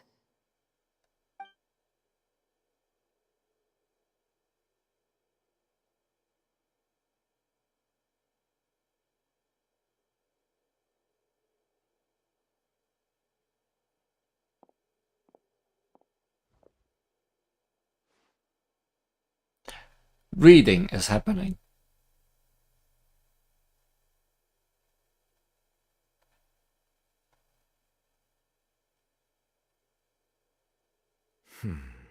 I understand your request. However, at the risk of causing offense, I must admit that I fail to see why you would wish for such a thing. I heard you have a certain fondness for water tasting, Monsieur Neuvillette, so allow me to use water as an analogy.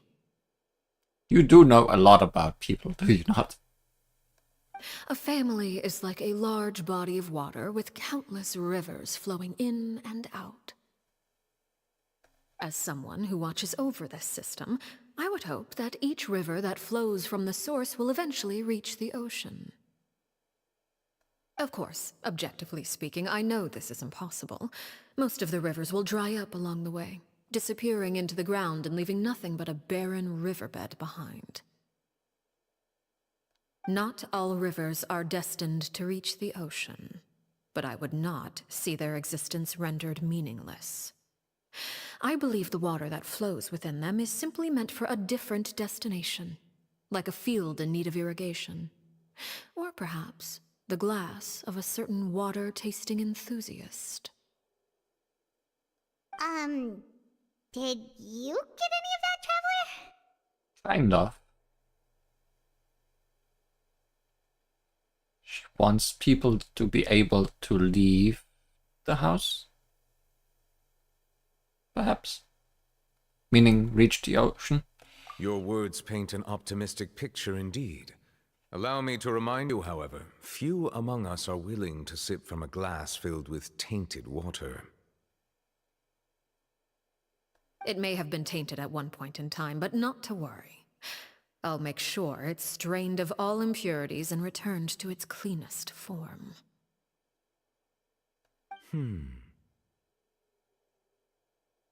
I seem to recall there being a transactional aspect to your proposal. Perhaps you could expound on that? If you accept my proposal, Monsieur Neuvillette, I will gradually withdraw my forces from Fontaine. And, unless absolutely necessary, I will no longer carry out any special missions within Fontaine. I presume I can take your words to mean that, in the future, cases similar to the Tartuffe assassination will cease to cross my desk? Tartuffe? Ah, that thief who embezzled funds from all those charities, you mean? My deepest condolences to his family, but without any evidence, I cannot imagine how the House of the Hearth might have been involved in his passing. Of course, if you accept my proposal, Monsieur Neuvillette, I'm sure certain measures could be taken to reduce the frequency of such troubles. You choose your words carefully indeed. In that case, I am inclined to accept your proposal. My thanks for your generosity, Monsieur Neuvillette. Well, with that settled, we should be going now. I took the liberty of bringing along 2 bottles of spring water from Snezhnaya for you to enjoy. I do hope I get the chance to hear your impressions. Perhaps at our next meeting, yes? Indeed. I trust you would not overlook your commitment in the meantime. All right, Traveler Paimon. Time to go.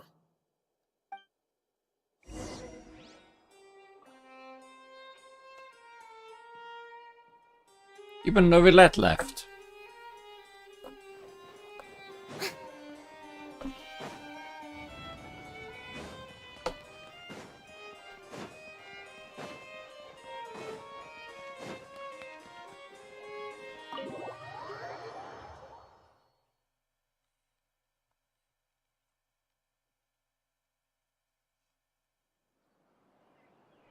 So, what exactly were you talking about back there? Explain it so that even Paimon can understand. Paimon only heard you mention some rivers, a large body of water, and then some kind of irrigation scheme. You really want to know? I would imagine there might be more pressing concerns at the moment. Winnie, Paimon really hopes everything's going okay.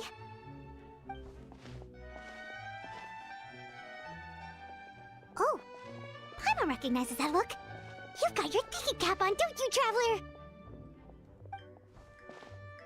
The knave may seem relaxed, but she didn't seem to be joking earlier when she said those who betray the organization must pay with their lives. I think she's serious about punishing those kids. How should we stop her? No, there's something else we should figure out first. We could ask her for a duel, and the loser has to do what the winner says. Aren't those the rules of the house? While we were talking in front of the Palais Mammonia, she mentioned Clairvy's name. Does that mean she knew where Clairvy was this entire time? Maybe she even anticipated how Linny and the others were going to act.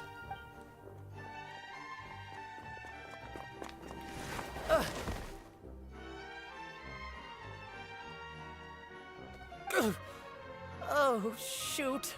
Are you alright? I think I saw something on your face. Oh, jeez. I'm so sorry. I was so focused on selling these papers, I wasn't looking where I was going. Have you found a good girlfriend, Horror? My bad, I also wasn't paying attention. Well, let me make it up to you at least. Here, take this paper. On the house. He looks kind of familiar for some reason. More ghosts, but this time they are corporate. No, I think it's like I said. She just lets them go. Possibly the life that they lose is their life at the House of the Hearth. And they are never allowed to talk about it again.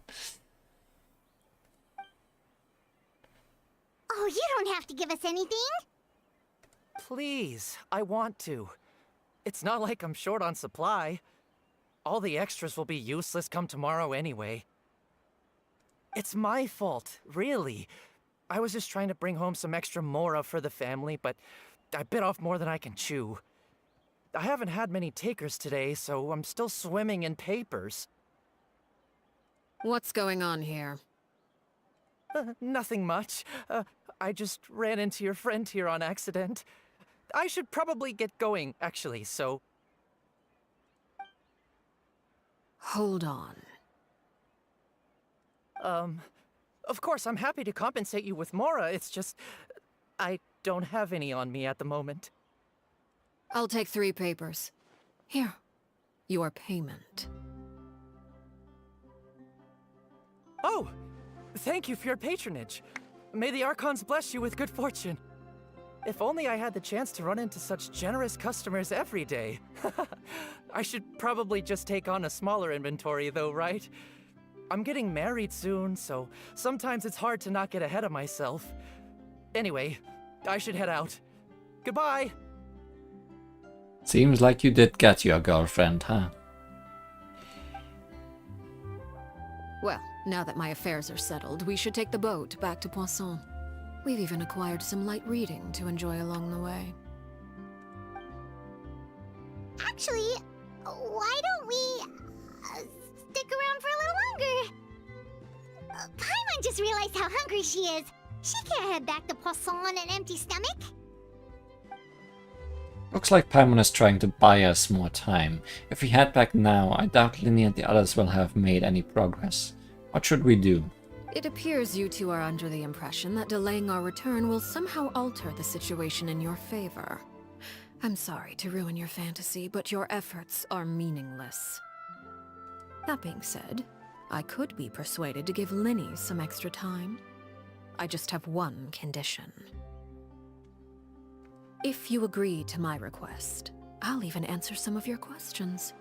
You're quite curious about Clairvy, are you not? And my relationship to her. Oh.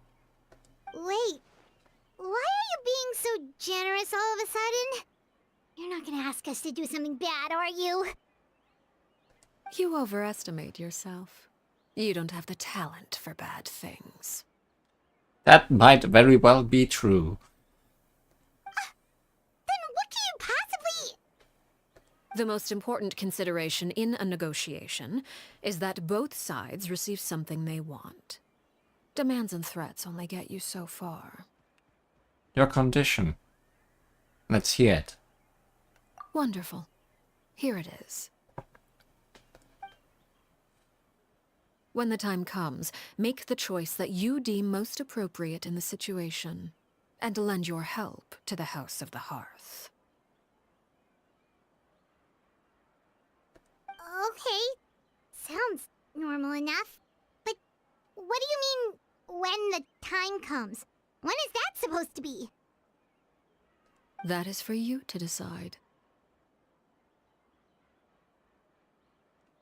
We accept your condition. Then we have a deal. Follow me.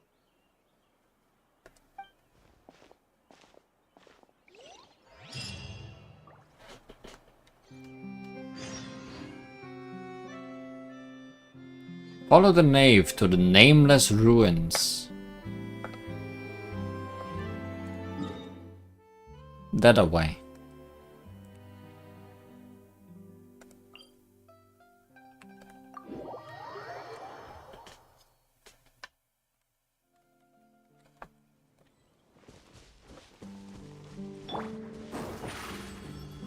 Whoa. Oh, no, that darkness is just from my elemental skill.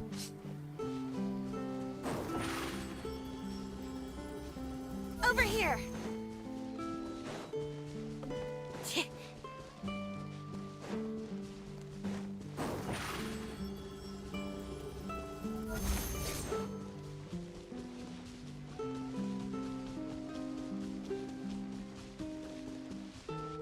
Oh,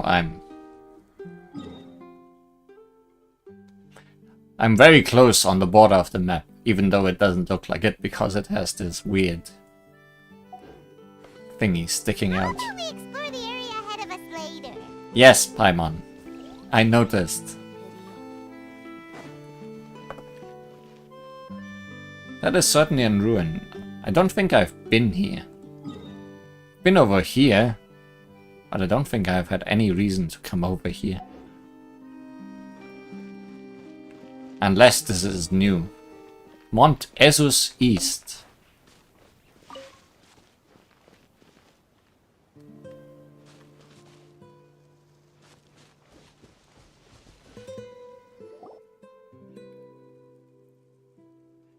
What is this place? Somewhere long forgotten by everyone. It used to be a grand building. Now it's nothing more than a pile of rubble. You know what that looks like to me? No one comes here anymore, nor does anyone care about what once happened here. Although, this place does have something to do with the story I'm about to tell you. I have weird premonitions about big empty spaces. It was before I became a Harbinger, and before Linny and the others joined the House of the Hearth. Due to certain events, I first killed Clairvy and then her mother. And this is where it all happened. Backstory time. You were the one that killed Clairvy? Why? Patience now. Allow me to explain Clairvy's side of the story first. I'll start from the beginning. Clairvy was 6 years old when she was brought by her mother, Crucibina, to live in the House of the Hearth. From the outside, it seemed like a fairy tale. A thriving family made up of kind adults and friendly children. I assume that's mother then. Crucibina was the knave at that time. Yeah. And the House of the Hearth was under her control. She was Clairvy's mother by blood, but she was also the mother to all the children in the house. Clairvy was happy here. For a time. But she quickly realized that being part of this family wasn't a fairy tale at all. It was a kind of purgatory. Fun choice to not somehow get Cocolia back in here again, although the hairstyle is very similar. Purgatory? Exactly. The House of the Hearth takes in war orphans from all over Teyvat. But as for how to raise them, that depends entirely on the person in charge. Crucibina came up with a novel idea.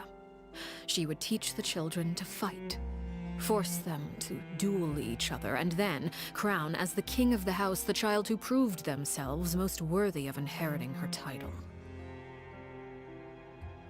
It's difficult to estimate the number of children who died or were maimed in the process. There's little I can say about the ones who died.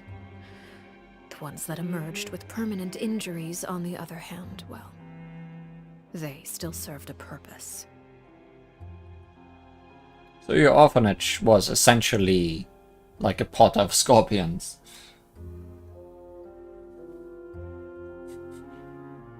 They would be handed over to the doctor to be experimented on, or sent away on dangerous missions.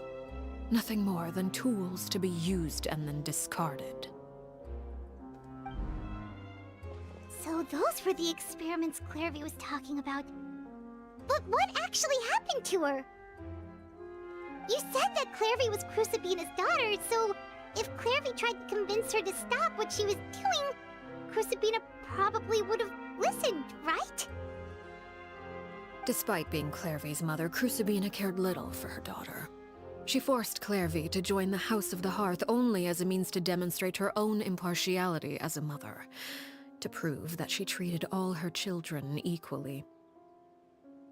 Clairvy did try to convince her mother to change her ways, but it was to no avail. After her efforts failed, the only other option was to rise up and try to fight back. Unfortunately, the other children had already been thoroughly indoctrinated into the illusion of happiness Crucibina had created. Of course, there was one exception. Someone Clairvy's age, who knew the truth about the House of the Hearth. Her name was Peruere. Harry. Wait, the friend that Clairvy mentioned? Friend, huh? I suppose we can call her that for now. Clairvy was a cheerful and passionate person with a tenacious spirit. Peruere, on the other hand, was rather cold-blooded. Boy, I wonder who that could be. It's so difficult to tell from looking at them. Her cold-blooded nature allowed her to see through Crucibina's facade. Yet, it was also this cold-bloodedness that prevented her from acting against it. At least at first. While Clairvy longed for freedom, Peruere was convinced that, amid all the fighting and violence, she would make it until the end. Despite their differences, the two became fast friends, united by their knowledge of the truth. Clairvy told Peruere that she hoped to create a real family, where no one would be killed or sacrificed. There may have been a certain naivete to her ideas, but Clairvy proved her determination many times over. She tried countless times to run away, ask for help, or expose the truth. But her efforts only earned her beating after beating. The only thing that kept her going was her strength of will. Even with her body racked with pain, she would still stand on her tiptoes and open the window at night. She and Peruere would look out at the moon together, a fierce longing for freedom shining in her eyes. But one day that light simply vanished. Oh no. What happened? Her hopelessness resulted from a culmination of things. 10 years had passed. 10 years worth of failure after failure. She and Peruere weren't children anymore, but finding any chance to escape still seemed as hopeless as ever. But she looks already older than her ghost here. It was during this time that Peruere suggested a new plan. If escaping was out of the question, why not take down the very person sitting on top of this throne of lies? Mother herself. Clairvy rejected that proposal. She claimed that, as a famous harbinger, Crucibina possessed an unimaginable amount of power. Trying to kill her would have an incredibly low chance of success. Maybe she was already dead in her soul at that moment. Yeah, okay. Or maybe she forgot everything after the good time. Well, hard to say. Maybe we'll get an explanation. Clairvy never gave another reason, but Peruere could see it written all over her face. Clairvy still thought of Crucibina as her mother. Killing her own flesh and blood was a line she couldn't bring herself to cross. If she couldn't escape and fight back, then only one option remained. Death. Precisely. Death was the only way that she felt she could be free. It happened during a duel. When she arrived at the dueling ring that day, her partner turned out to be none other than Peruere. The very person that had stood by her side all those years. It was a fierce battle. But ultimately, Clairvy decided to let Peruere end her life. From that moment on, Peruere's journey was one written in flames. When the rain finally came and washed it all away, there she stood, the sole victor in Mother's endless game of slaughter. A trail of corpses strewn across her path to success. It was the very result she had predicted 10 years prior. Even then, she believed she would make it until the end.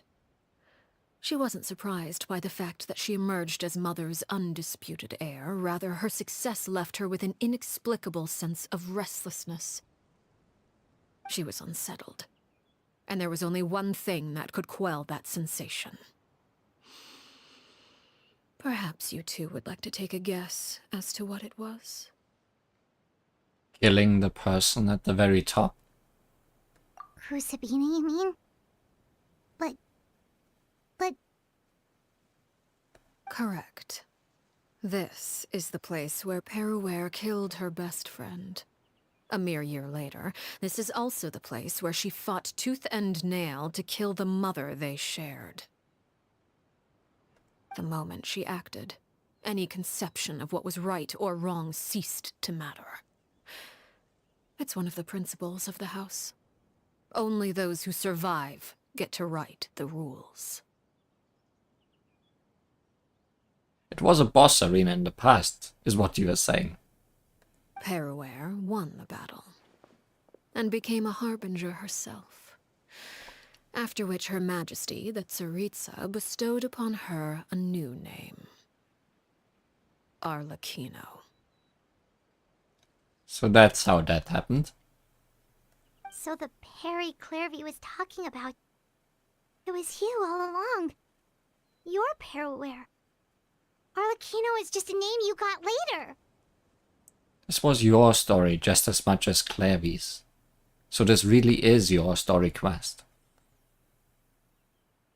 I left that name behind long ago. I must say, hearing it now does bring back memories. So if we fight you now, do we become a Harbinger? After I defeated Crucibina, the moniker of Mother died with her.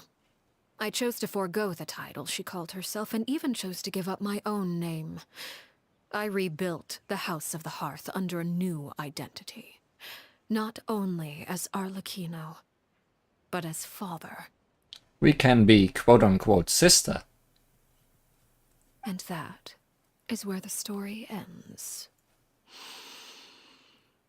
Any more questions? The Clairvy we met, though. Who is she exactly? Yeah. Based on what you just told us, Clairvy wasn't a little kid when she was killed. So the Clairvy we met... Was she really a spirit at all? I'm glad everything's been answered, leaving nothing open. I suppose you could call her an illusion born of flame. Her existence is like ashes to a fire. Something left over in the wake of blaze and ruin. You see, a certain power runs through my veins. It's not unlike a curse. My flames leave behind shadows of anything they consume. Oh great. You are a ghost maker. Of course. The chances of those shadows morphing into a sentient entity are exceedingly slim. Clairvy is a very special case.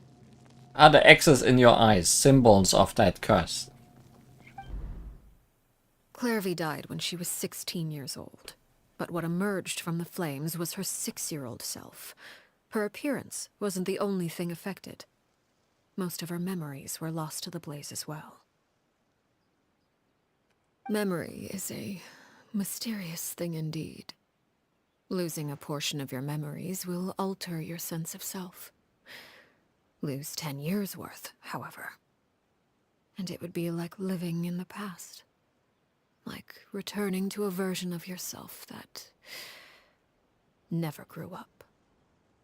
No wonder Paimon got such a weird feeling when we were talking to her. Perhaps I should put it this way. Clairvy is someone trapped in time. It may seem like she exists with us in the present, but she truly lives in the confines of her own past. So if all of that is true, then you must have known about Clairvy for a long time. Indeed. She's a rather volatile and unstable entity. Sometimes she would look after the children. She's even saved some of their lives. But other times, she would hide from me and become obsessed with revealing the truth about the house to anyone who will listen. Shadows don't have the capacity to learn or grow. Any new information they encounter is quickly forgotten over time. Your attempts to expose Clairvy to sunlight, they failed, yes? The reason is actually quite simple. In Clairvy's mind, the house is impossible to escape, and it is this very perception that traps her there. But no matter. All I have to do is kill her again, and all will be resolved. I don't anticipate so much as a single speck of ash will be left behind this time. Wait!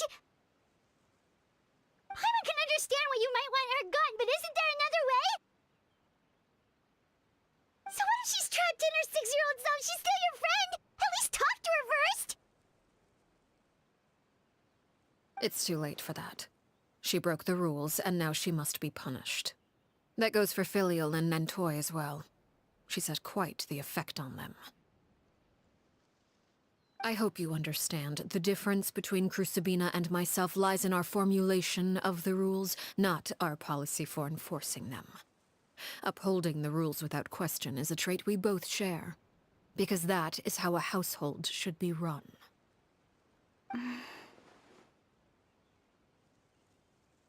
Thanks for the voice acting. Is this really what you want to do? Whatever could you mean? Don't you want to say a proper goodbye at least?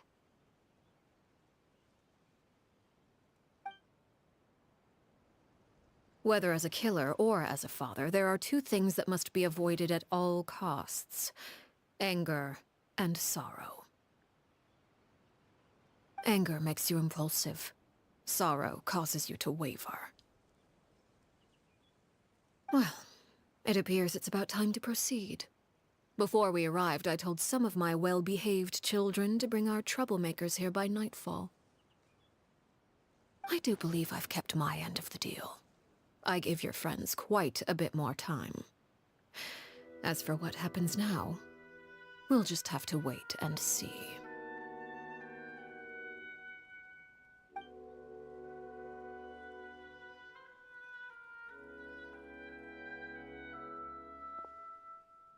Here they are, Father.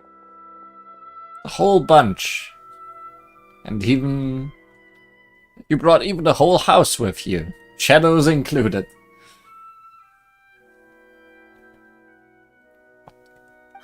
You gonna execute him? Seeing something like that would actually be a first for me. You seem excited. Lenny! Clairvy. I'm sorry. I heard about how you helped buy us more time. But I still failed. I couldn't find a way to fulfill her wish. Huh? Are you... Perry? Indeed, it's been a while, Clairvy. Perry! Shh. Stay right there. I'm sorry to postpone our reunion, but first, I believe certain scores need settling. Harry, I think you are on fire.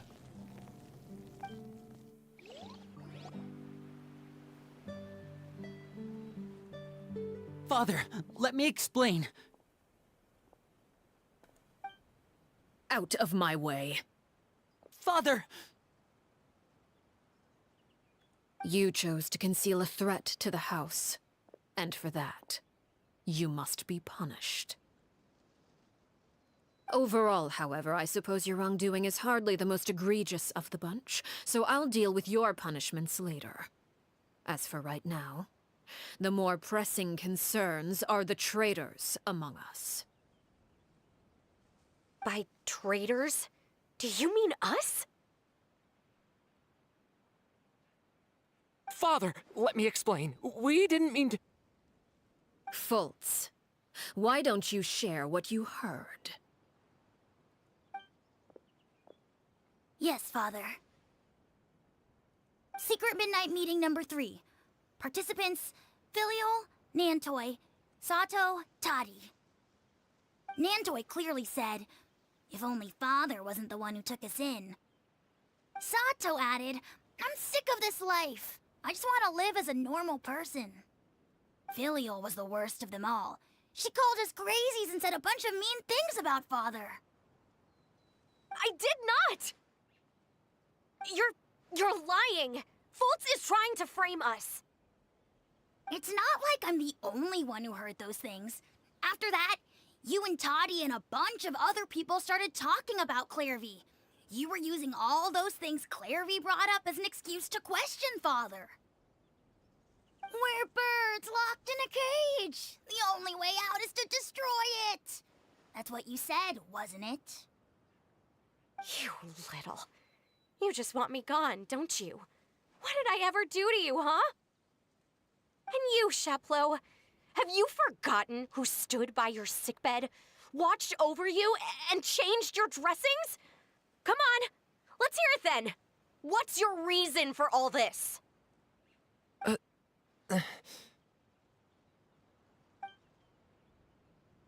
You're wrong, Filial.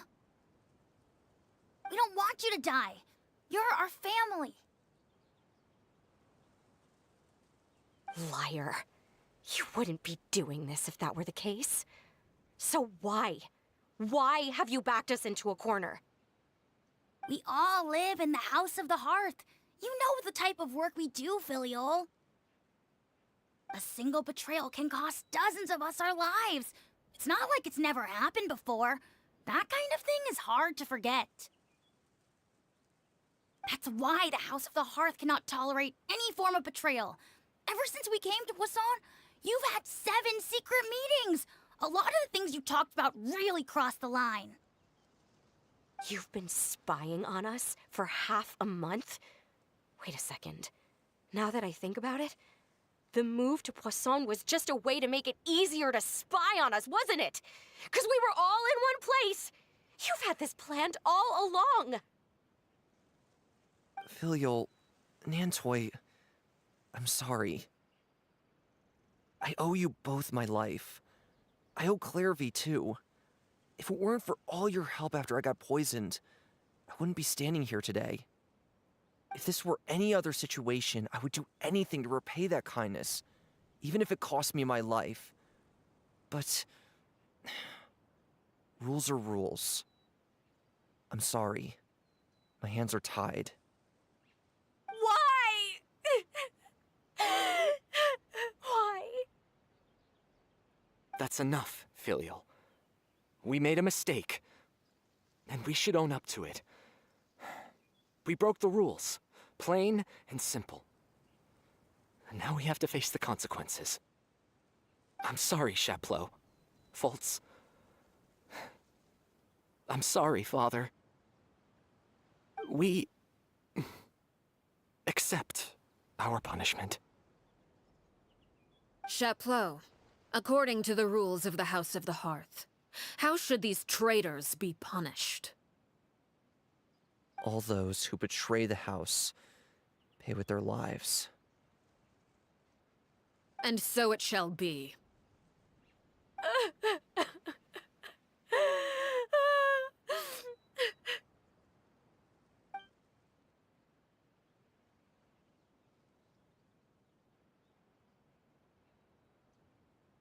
Father, please wait! Something you want to say, Linny? Please reconsider, Father. What Filial and the others did, does it really count as betrayal? Bird. Judging them both. We all come from broken families. From the very first day we joined the House of the Hearth, we wanted nothing more than to make it a real home. But the truth is, none of us know what a real home should look like. I'm not saying I have all the answers. All I know is this. Killing Filial and the others may uphold the rules, but doing so will only bring us further away from being a real family than we've ever been. So please, Father, please reconsider. I agree with Linny. Father, please. Linny, you...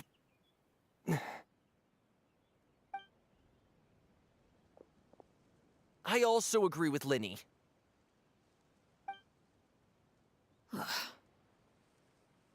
An order once given cannot be rescinded.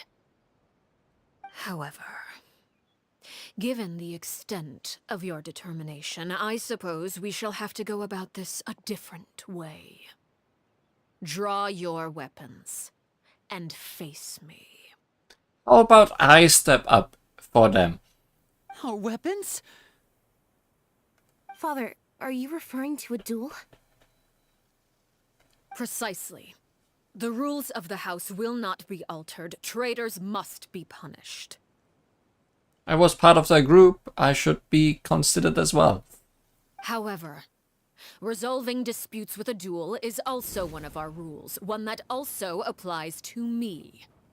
Demonstrate a sufficient showing of strength, and I shall offer a concession. Wait. Beat Father in a duel? Impossible. Father is way too strong, even for Lenny. Fermine is so dead. The only one. Only Fermine.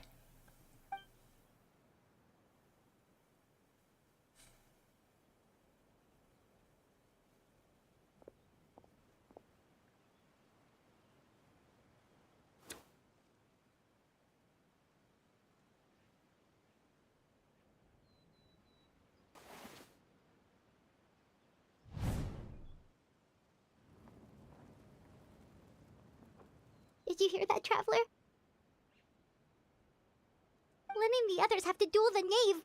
What should we do? Can they really win something like that? If they lose, those people from the house are really gonna be executed. Hey, are you listening? Is executing them really what she wants? Don't you want to say a proper goodbye at least? Anger makes you impulsive. Sorrow causes you to waver. Back then, she never actually answered my question. But that makes the answer pretty obvious, doesn't it? Oh, looking at that expression on her face, she seems really serious about this. Guess that means there's no chance she's throwing the duel on purpose, huh? There's no way the knave will lose on purpose. Although, When guests are around, families are often on their best behavior. And any disputes are less likely to escalate. When the time comes, make the choice that you deem most appropriate in the situation, and lend your help to the House of the Hearth. time to side with Arlecchino and beat up those children. What's wrong, Traveler? Hey, where are you going? Traveler? I'd like to see for myself what the fourth of the Fatui Harbingers can do. You're asking to join the duel against the knave? If that's okay. I'll allow it. We do have a ready-made dueling ring at our disposal, after all. We call this a boss arena, where I'm coming from. All I would advise is this. Keep a firm grasp on your weapon, and give it your all. Any less, and you may just lose your life.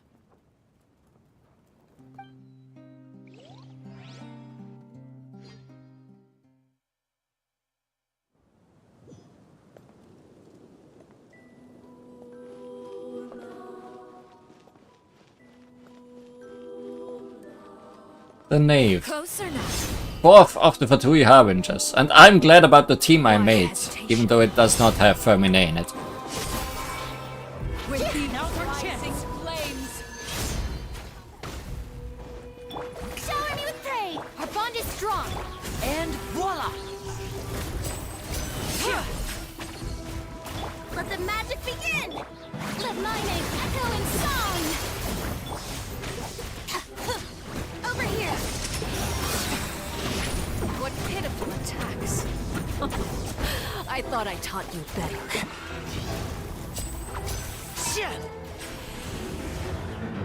With the fall of darkness, destruction shall rise. Stand with me! Have a taste of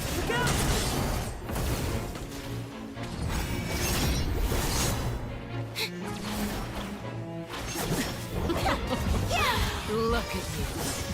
Trapped like a bunch of helpless animals. Now's our chance.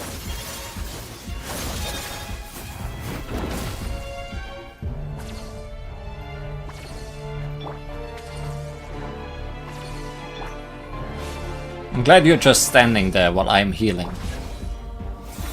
The countdown has begun. Hang in there! Fly tangled in a web. Spare your energy. Running is a ruse. How brilliant!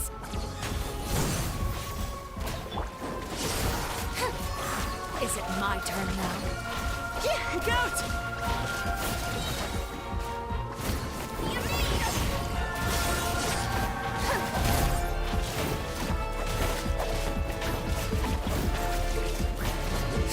How amazing. Not bad. You've proven to be a worthy opponent after all. And voila! Spare your energy. Running is a ruse. Have a taste of permanent.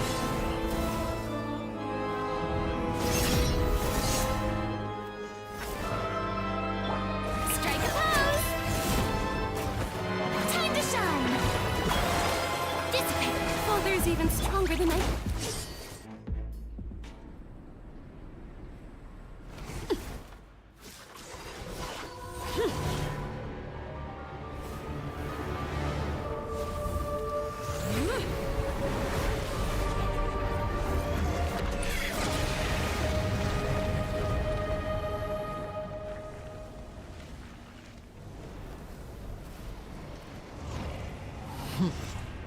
Cinder of Two Worlds.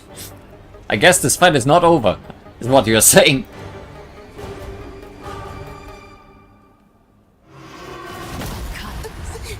Well, good start.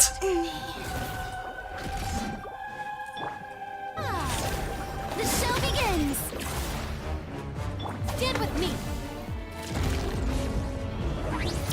Should probably not stay in that laser. Now's our chance. Over here!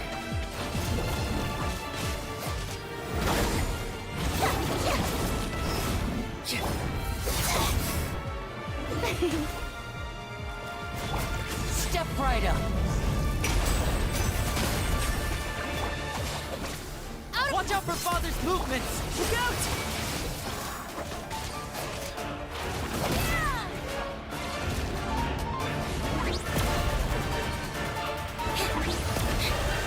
Over here!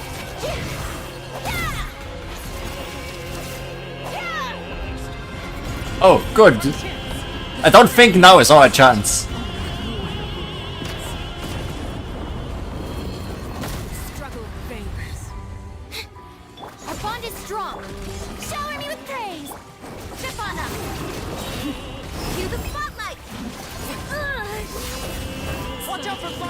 Look out!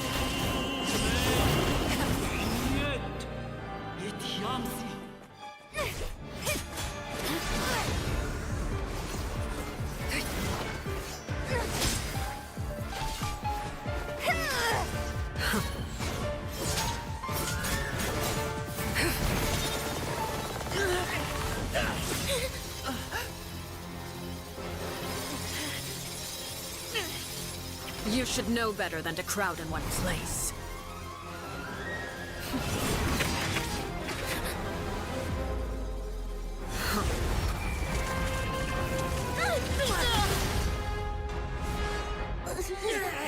Oh, I know.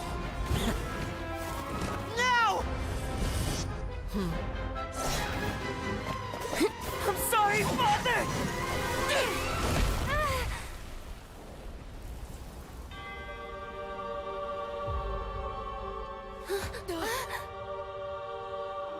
Sorry for what? This pitiful excuse for an attack.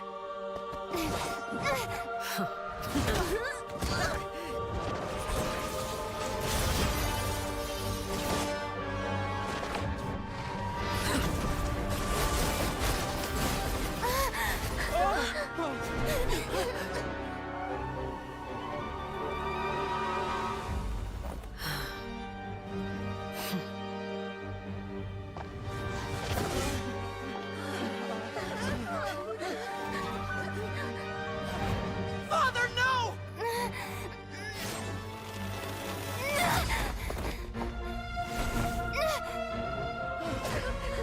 Made it out, did you? You're stronger than I expected.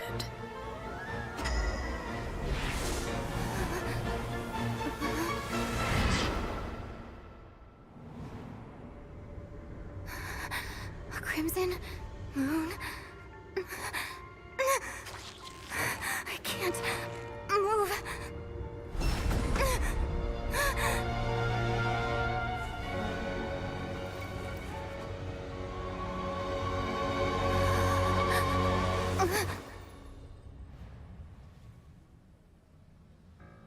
Still, not strong enough to beat me.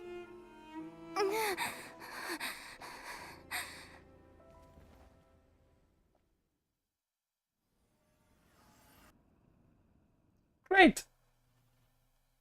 Guess we all die.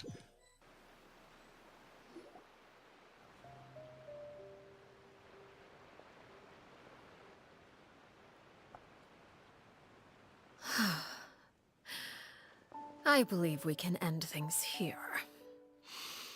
It's not often that we get to enjoy the company of guests, after all. We wouldn't want things to get too out of hand. That was quite exciting. Oh no, he's caught the child. Brother, are you alright? Lenny! Given that I am the victor of this duel, as agreed, the punishment stands. No! I never thought things would end like this. However, everyone involved in the duel demonstrated a remarkable level of strength and determination.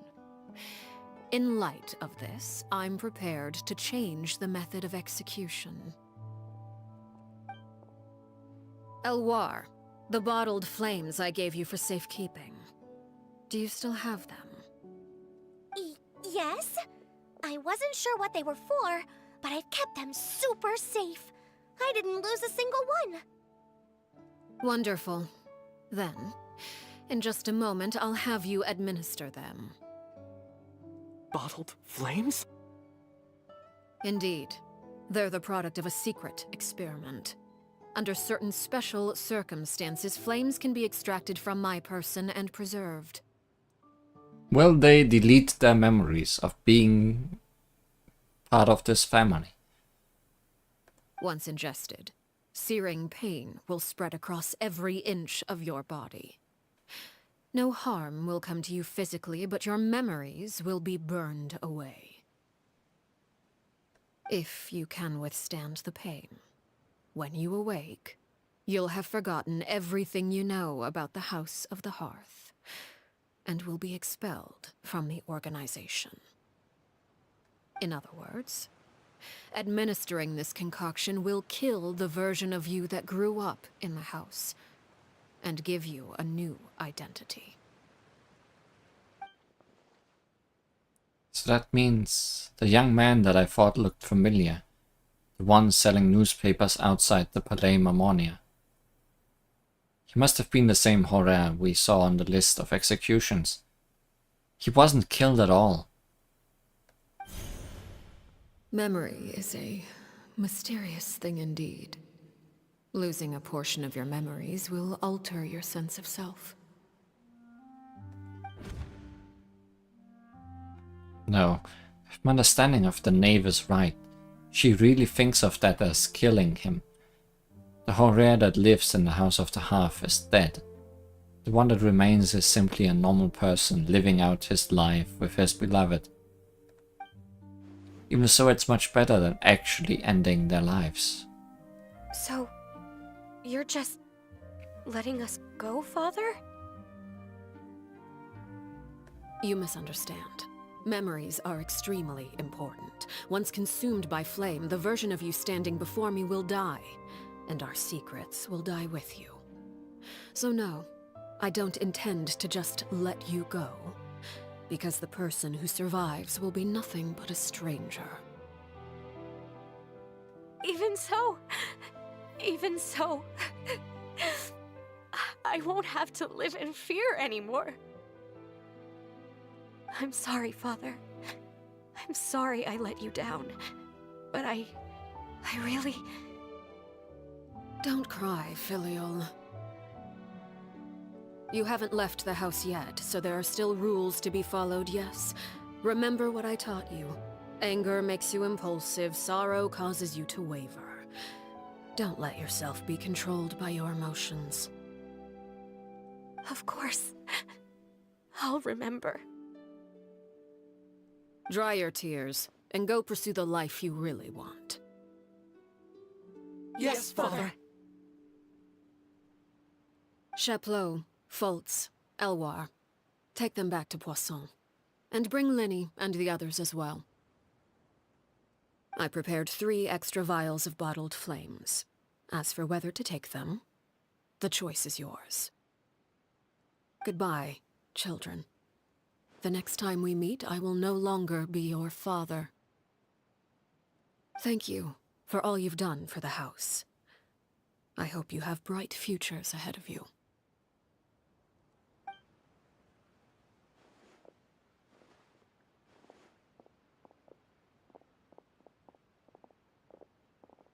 Father! Let's go.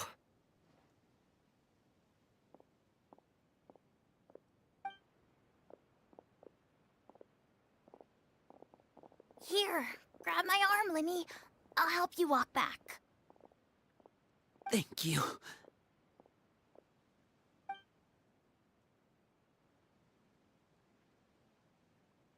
Clairvy.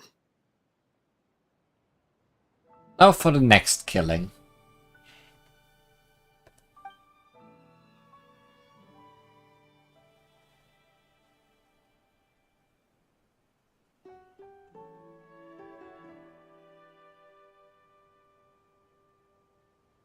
Can we talk now?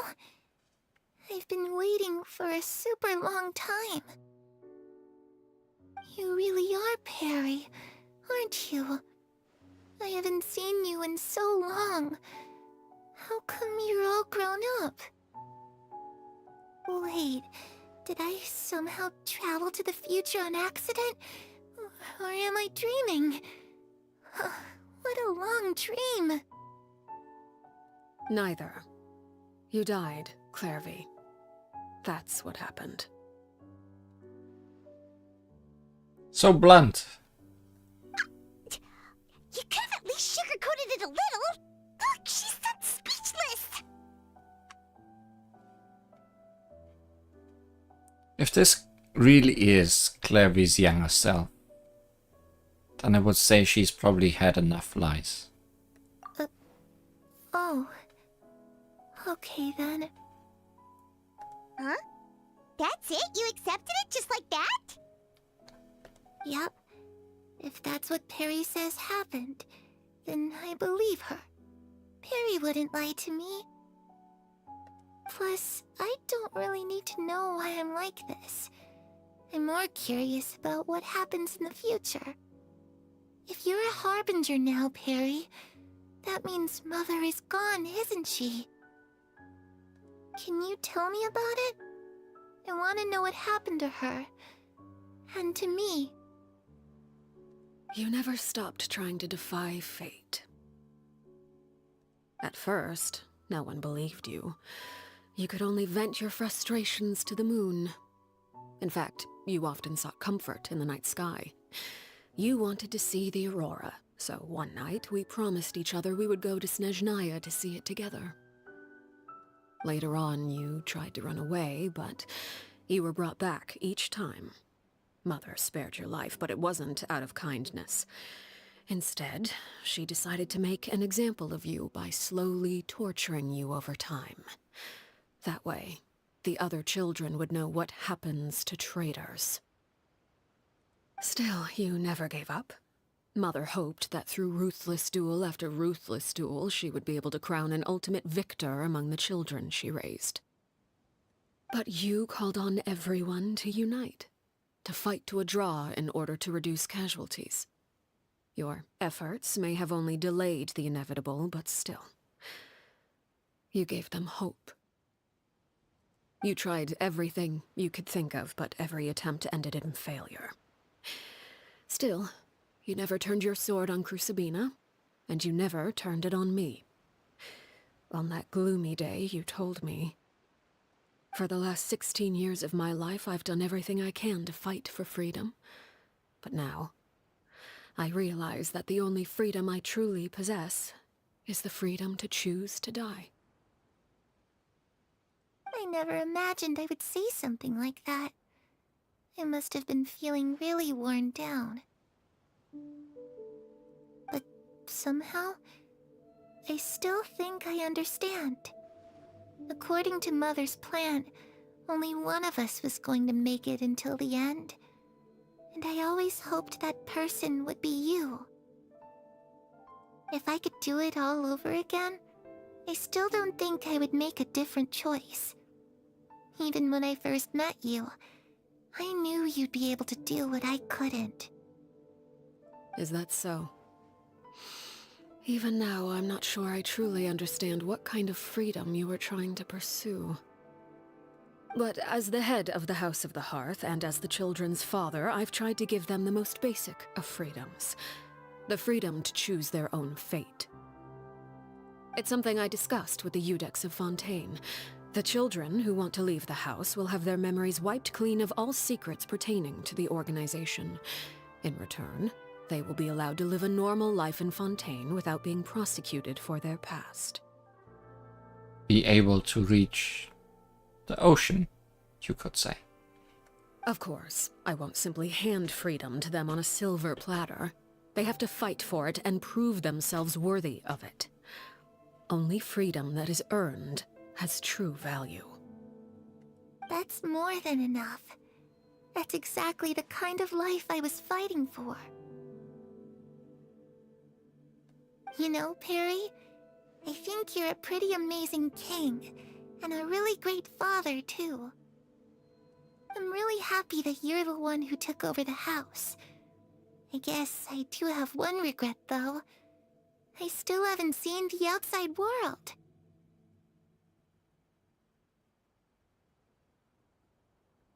Well, it just so happens that our dear guests over here have been to many nations and traveled to countless places.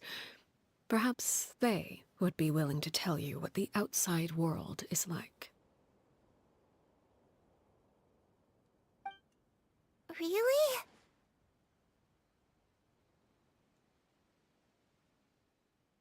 Of course! We've traveled all over the place. We've got so many stories, we could probably talk your ears off for 3 days straight.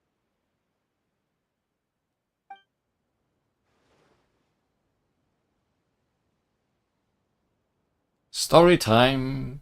Talk about the land of Anemo, nation of freedom. You know, I used to dream of being a bard. Playing the lute while singing into the winds of freedom. Even if there was no one there to listen, I would have continued to sing no matter what.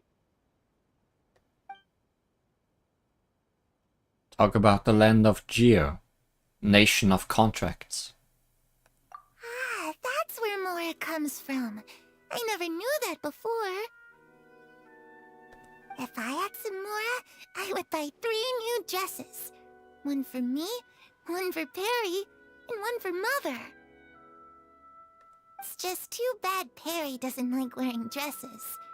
And Mother, she probably wouldn't accept something like that either. I guess I'd just have to keep them all for me then. I could wear a different one every day. Talk about the land of Electro, nation of eternity. Those yokai you mentioned, what do they look like? I once saw a drawing of this one guy with horns on his head and a super scary face. Are there any yokai like that? Yeah, except they are mostly just stupid and not scary. Oh, sounds like you're talking about an Oni. Yep, we've met one, and let Paimon tell you, they're not nearly as scary as they look.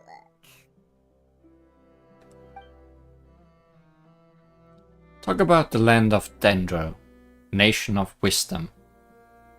I was always too afraid to skip Mother's fighting lessons. But at the academia, I bet you could do all sorts of secret things in class. Things that have nothing to do with studying. I'm just kidding. Being able to study whatever you want without having to fear for your life actually sounds pretty great. Also be making a distraction, so you don't notice that the sun is rising. Clever.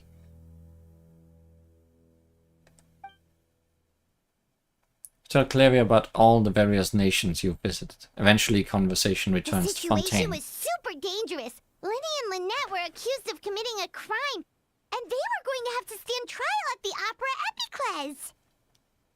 Oh no! That must have been hard for all of you.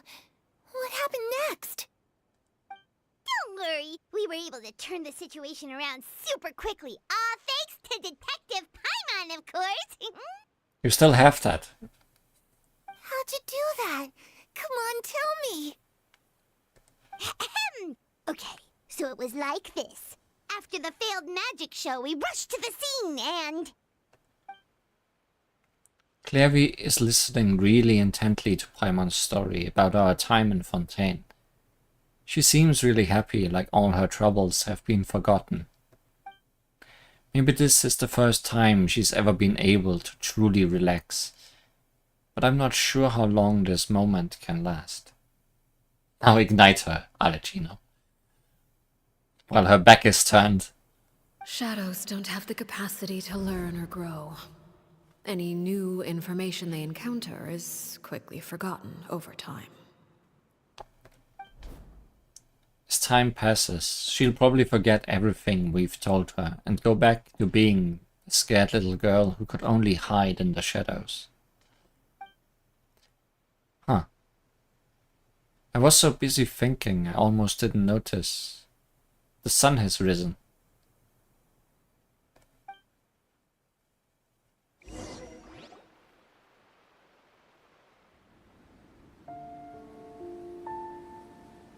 Clervy, you've worked tirelessly from the shadows to overthrow the House of the Hearth. Now, by my authority as the Knave, I shall announce how this matter ends. You are hereby expelled from the House of the Hearth. You are no longer tied to this place, nor are you bound by its rules. You're saying that I can finally leave?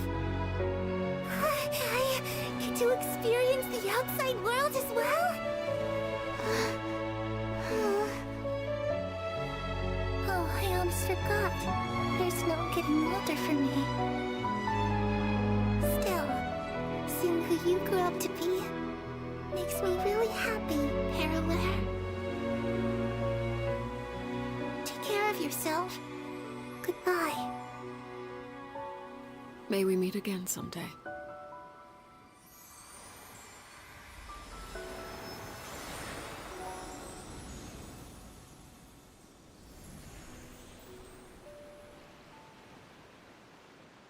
Clairvy.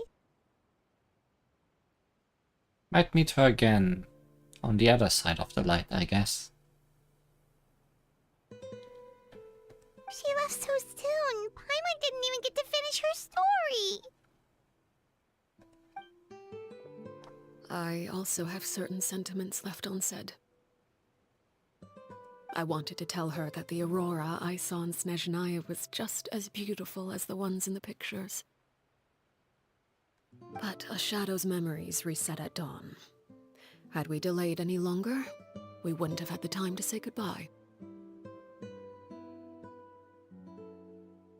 Whatever regrets may linger, let them be lost to the coming of a new day.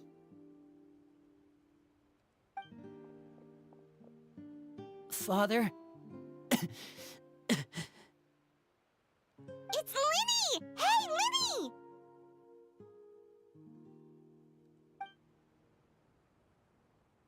No others. Just Linny, What's coming Paimon. back here? Let's go check it out.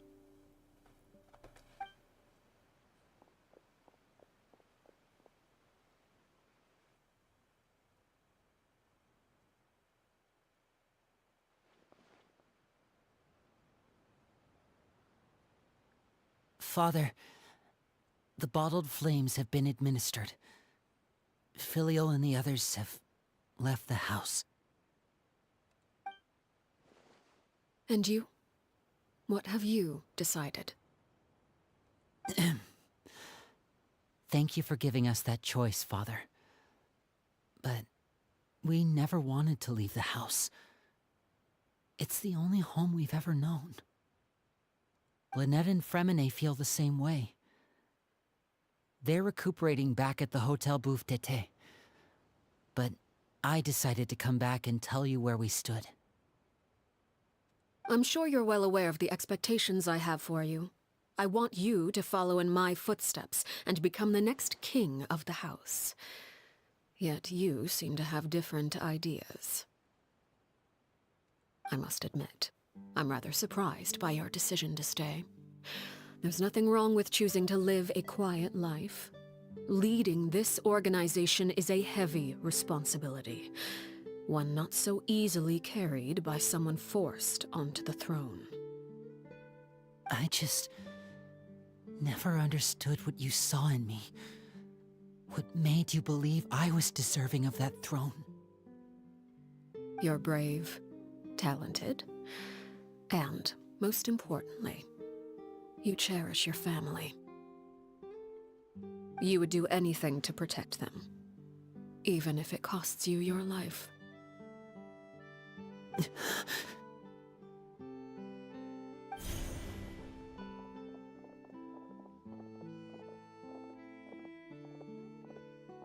Speaking up back there was so brave of you, Linny. It's all thanks to you that we were able to convince Father to back down. You're a hero, Linny. Hero. Father is the real hero. Had Father gone all out during the duel, there's no way I would have walked away with my life. She must have had it all planned from the beginning, from the very moment she suggested a duel. I'm not deserving of that title. I'm not strong enough or smart enough. You're wrong.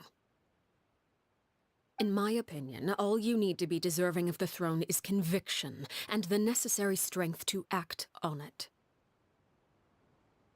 We may have different ideas of what it means to be a family, but you can hardly be said to lack conviction. What you truly lack is strength. For someone of your talent, though, that's something that will come with time. Even without that strength, you still chose to face me in a duel, even though the odds were stacked against you. That capacity to honor your convictions is what I truly see in you. Father. No one knows what the future holds, what tragedy or triumph may be in store. Being at the head of this organization requires the strength of will to face whatever comes. Caution will only hold you back. If reaching a certain standard were required to go after what you want, I would never have succeeded in killing my predecessor. Back then, there was still a considerable gap between our abilities. Strength may decide the ultimate victor, but those who let a lack of strength dictate their decisions or undermine their convictions will never be worthy of the throne. I understand, Father. Thank you. Children must grow up to surpass their parents. Only then can a family continue to flourish. The road ahead is not an easy one, so I'll ask you one last time. Are you certain you want to stay? Can I join the family? You've done so much for me, Father, and that kindness must be repaid. Plus, with Project Stuja at hand, there are many dangers ahead, and I, for one, don't intend to back down. Protecting my family at all costs, that's my conviction. Then you're welcome to stay. As for Project Stuja, you need not be too concerned. If those cowardly businessmen and heartless dignitaries try to take us down, I'm prepared to teach them a lesson. Having members who longed for the light was our organization's last weakness. With those members no longer among our ranks, the House of the Hearth is like a spider hiding in the shadows. We need only wait for our prey to come to us. At present, our imperative is to use their plan to our advantage. In doing so, a crimson moon shall rise amid the frigid blizzards of winter. No demonstration of loyalty shall go unrewarded, and no sacrifice shall be in vain. As for the two of you, whether we meet again as friend or foe, I'll remember the camaraderie we shared in this moment. No matter how arduous the journey ahead, I hope we both reach our desired destination.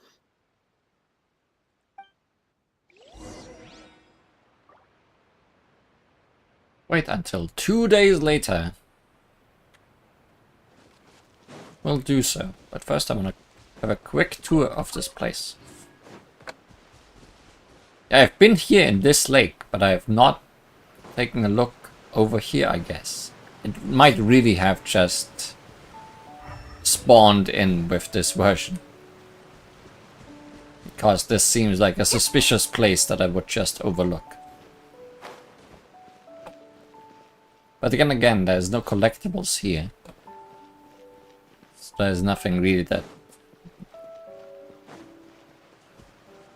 would have led me here.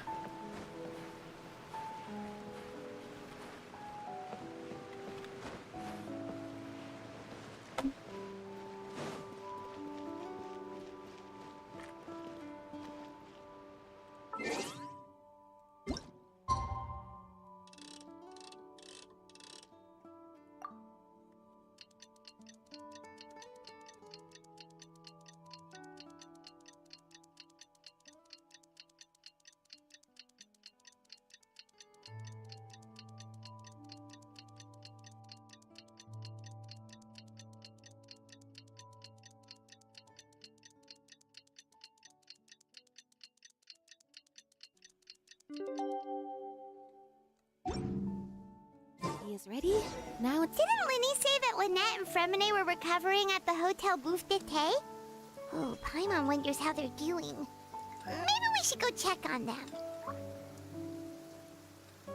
Currently, Lynette is drinking tea in the rain. And looking sad while doing so.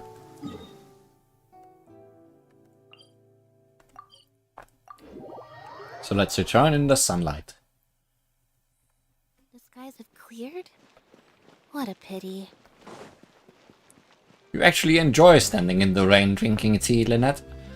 Sorry I stopped you then.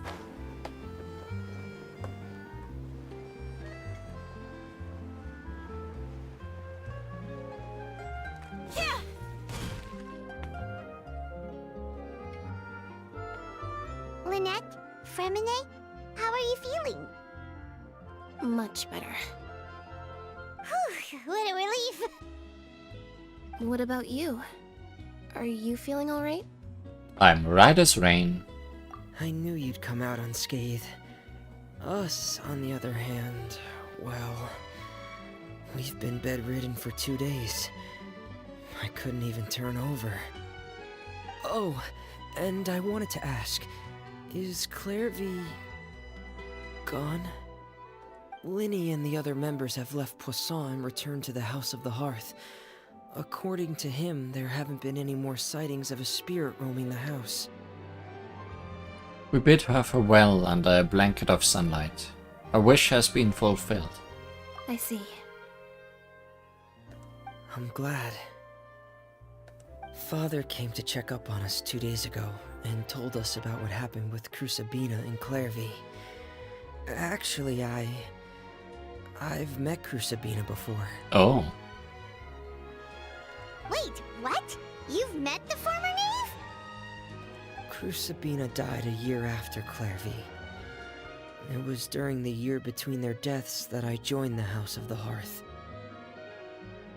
Crucibina had an extremely cruel and radical way of doing things.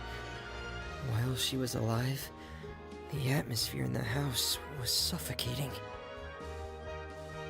When I joined, though, the experiment she valued so much had already come to an end, and all the people involved, dead and injured alike, were gone. Crucibina never talked about the past with us newcomers. A couple of months after I joined, Father killed Crucibina and burned all her files. With that, the names of all the people subjected to her experiments, Clairvy included, were lost to the flames, along with the painful memories they represented. Father took in Lenny and me a couple months after that, but she never mentioned anything about Crucibina or Clairvy. It really seems like something she was planning to keep to herself. The last time you talked to her, did she mention why she kept it a secret for so long? She said she didn't want us to be affected by the darkness of the past. She was worried we'd develop a false sense of gratitude towards her if we knew about it. The foundation of a family should be free of any corrupting influence. Whatever happened in the past, it has nothing to do with who we are now. And that's what Father told us in the end. But I still thanked her for everything. It was only after hearing about what Crucibina did that I finally realized how insignificant our lives could have been. The members of the house meant nothing to her. To say that she valued them in any way, even just as a tool, would probably be giving her too much credit. If Father hadn't taken over the House of the Hearth, I probably would have already... Don't think about that. She saved you in the end. Father rarely brings up the fact that she saved us. She doesn't believe that being indebted to her should be what ties us together. But even if we didn't owe her anything, we would still choose to stay. Because this is our home. We may have arguments or times when we feel wronged. Some people may even choose to leave. But as long as Father is here, we will always have a home. Whether the path before us is bathed in sunlight or shrouded in shadow, we'll follow Father wherever she chooses to go. So I wanted to say thank you for helping us make it through this crisis.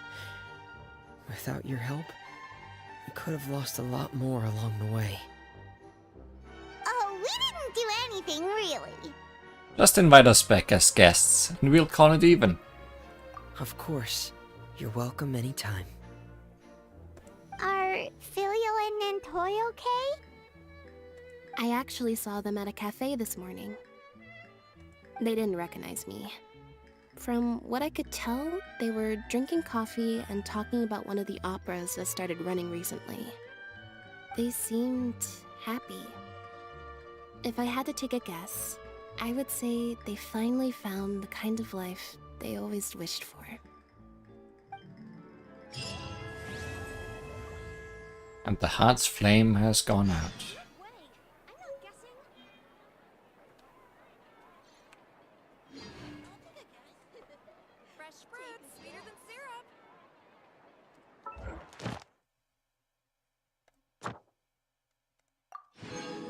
And my daily commissions are complete.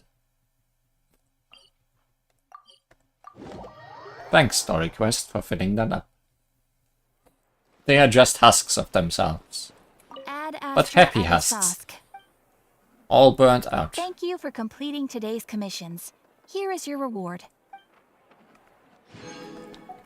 Ad Astra Abyssal.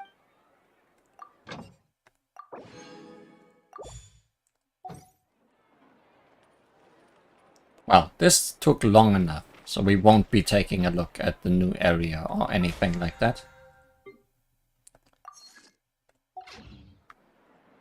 But after the feast, reach the other side of the blood-red banquet with the baleful moon as your witness.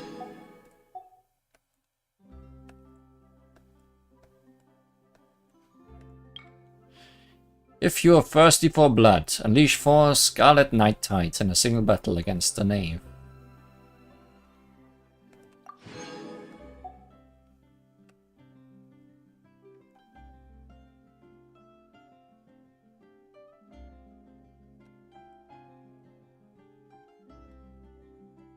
A single battle against the Knave, avoid being hit by her at all while being affected by a bond of life, and defeat the Knave. That sounds difficult. I know that she was putting bonds of life on us all the time. So essentially just don't get hit by the Knave.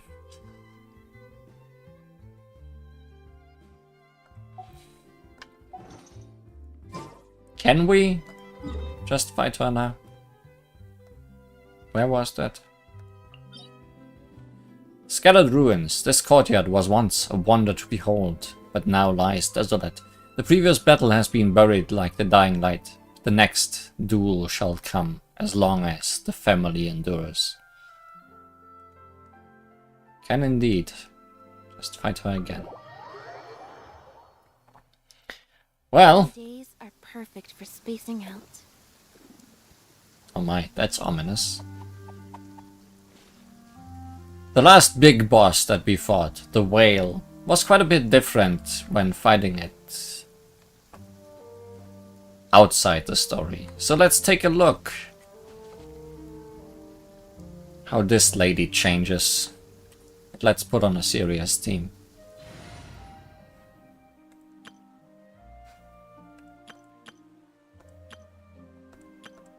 Where is serious-theme.jpg? Do I not have it? Or am I just blind? Oh.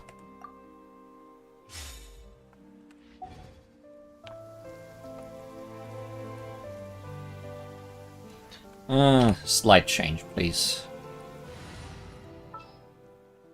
For safety reasons. We are fighting off bonds of life.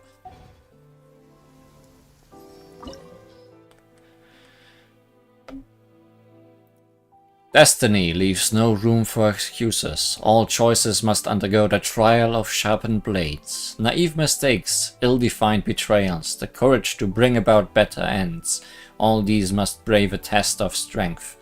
The rude awakening you received while facing the Crimson Moon lingers in you still. Relive this battle in your memories, and you may yet learn something new.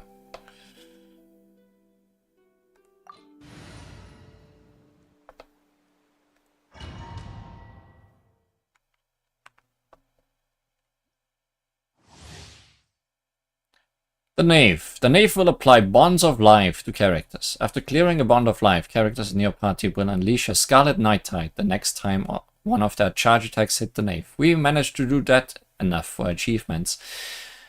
This attack can interrupt some of the Knave's attacks, including Blood Tide Banquet. Some of the Knave's attacks will consume her own HP, and when these attacks hit a character, they will restore her own HP and apply a bond of life to the character. If the character hit already has a point of life, the damage dealt by the attack will be increased yet more. There was a lot of gimmicks going on during that fight that I didn't notice. Now she just stands there waiting. Well, something is dancing around her.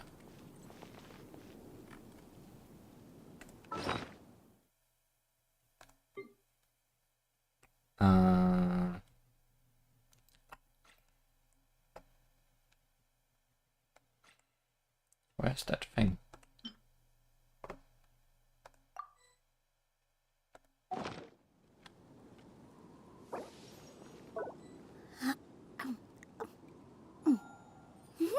Oh, we can't use the zoom lens camera.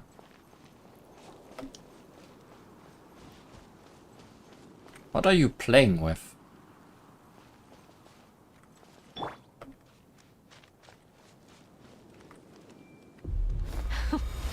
Afraid? Or do you not even have the courage to be afraid? Guess we will never know. Is it my turn now? Remember, health comes first. With these rising flames! Billowing surge! Now that's more like it. Is it my turn now? With the fall of darkness, destruction shall rise. Spare your Okay, so don't get hit while this is happening. Let's move out. Did she hit me while that was happening? Possibly. Mind the side effects. Flames. Sharing my knowledge. Here. Look at you. Trapped like a bunch of helpless animals. A bitter pill to swallow. Is it my turn now?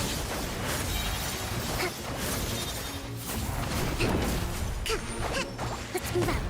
Taking a turn for the better. Everyone hold hands. The same mistake when I got some achievement from her. Is it my turn now? Turret, bring With these rising flames.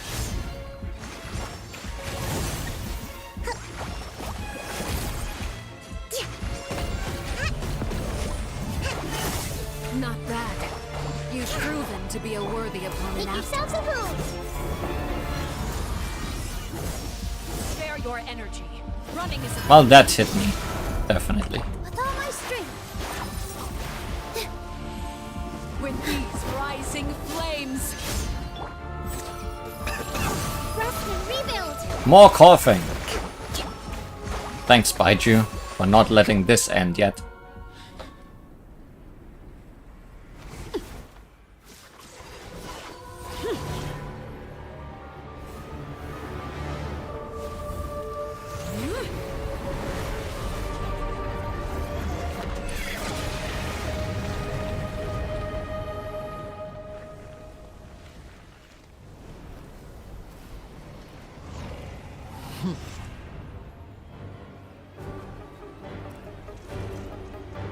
Time for Shinky mode again.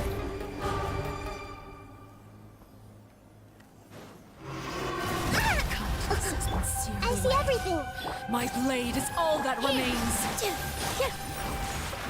Remember, health comes first.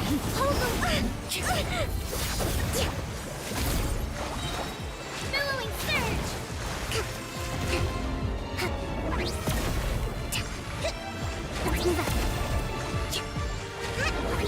So you certainly didn't spam your laser that much last time. With all my strength. That you will see. Rest and rebuild. Your punishment made Temple of manifest. Wisdom. Hey. This dance is for you.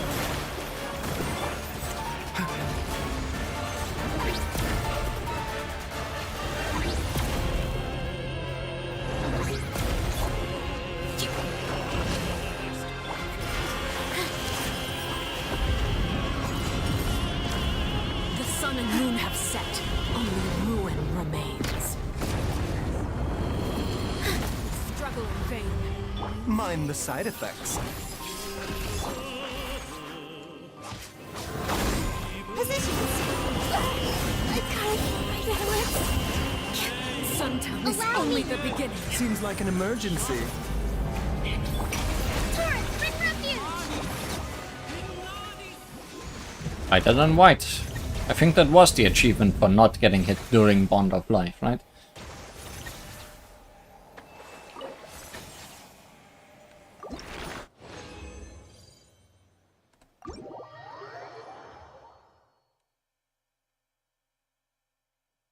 I guess I might have been able to heal off the bond every time before it happened. What was the other one? The same mistake. Ranged combat is advantageous to us, huh?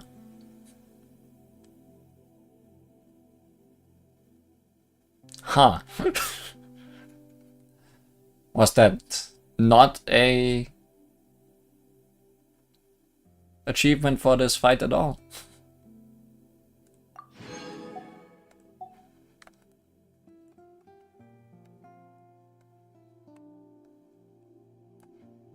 I mean, I certainly used a lot of ranged attacks here. In single battle against the Knave, avoid being hit by her at all while being affected by Bond of Life. And defeat the Knave. Sure. No others for her. Unless there are hidden ones. There might be hidden ones.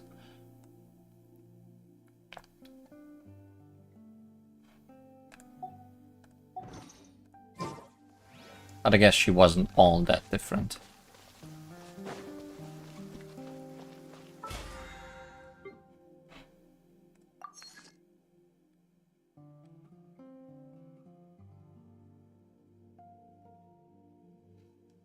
During the Knave's boss fight's first phase, get ranged attacks countered by her wings 3 times in a row. Oh, is that for that achievement, the text? So it is for the Knave. And it is making a mistake multiple times, I see. Guess she is a bit immune to ranged attacks during that. Not like it seems to harm me in any way.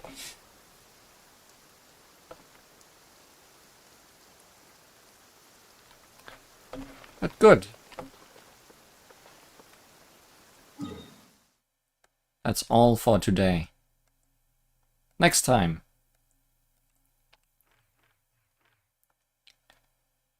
We either explore this or we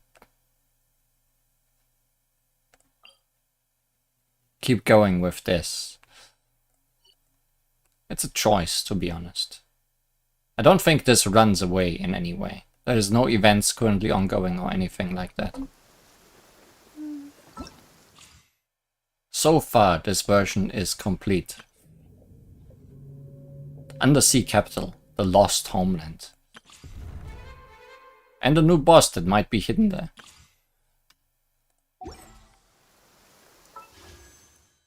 And perhaps someone worth gachaing for. But those are all things for the future.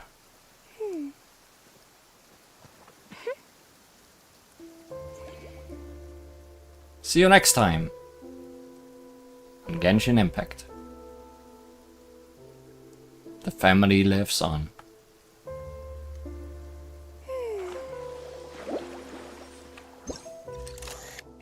Oh.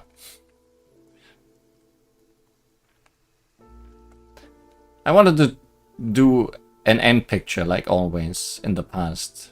I haven't done that in a while. But then I forgot I put the zoom lens on. So I can't.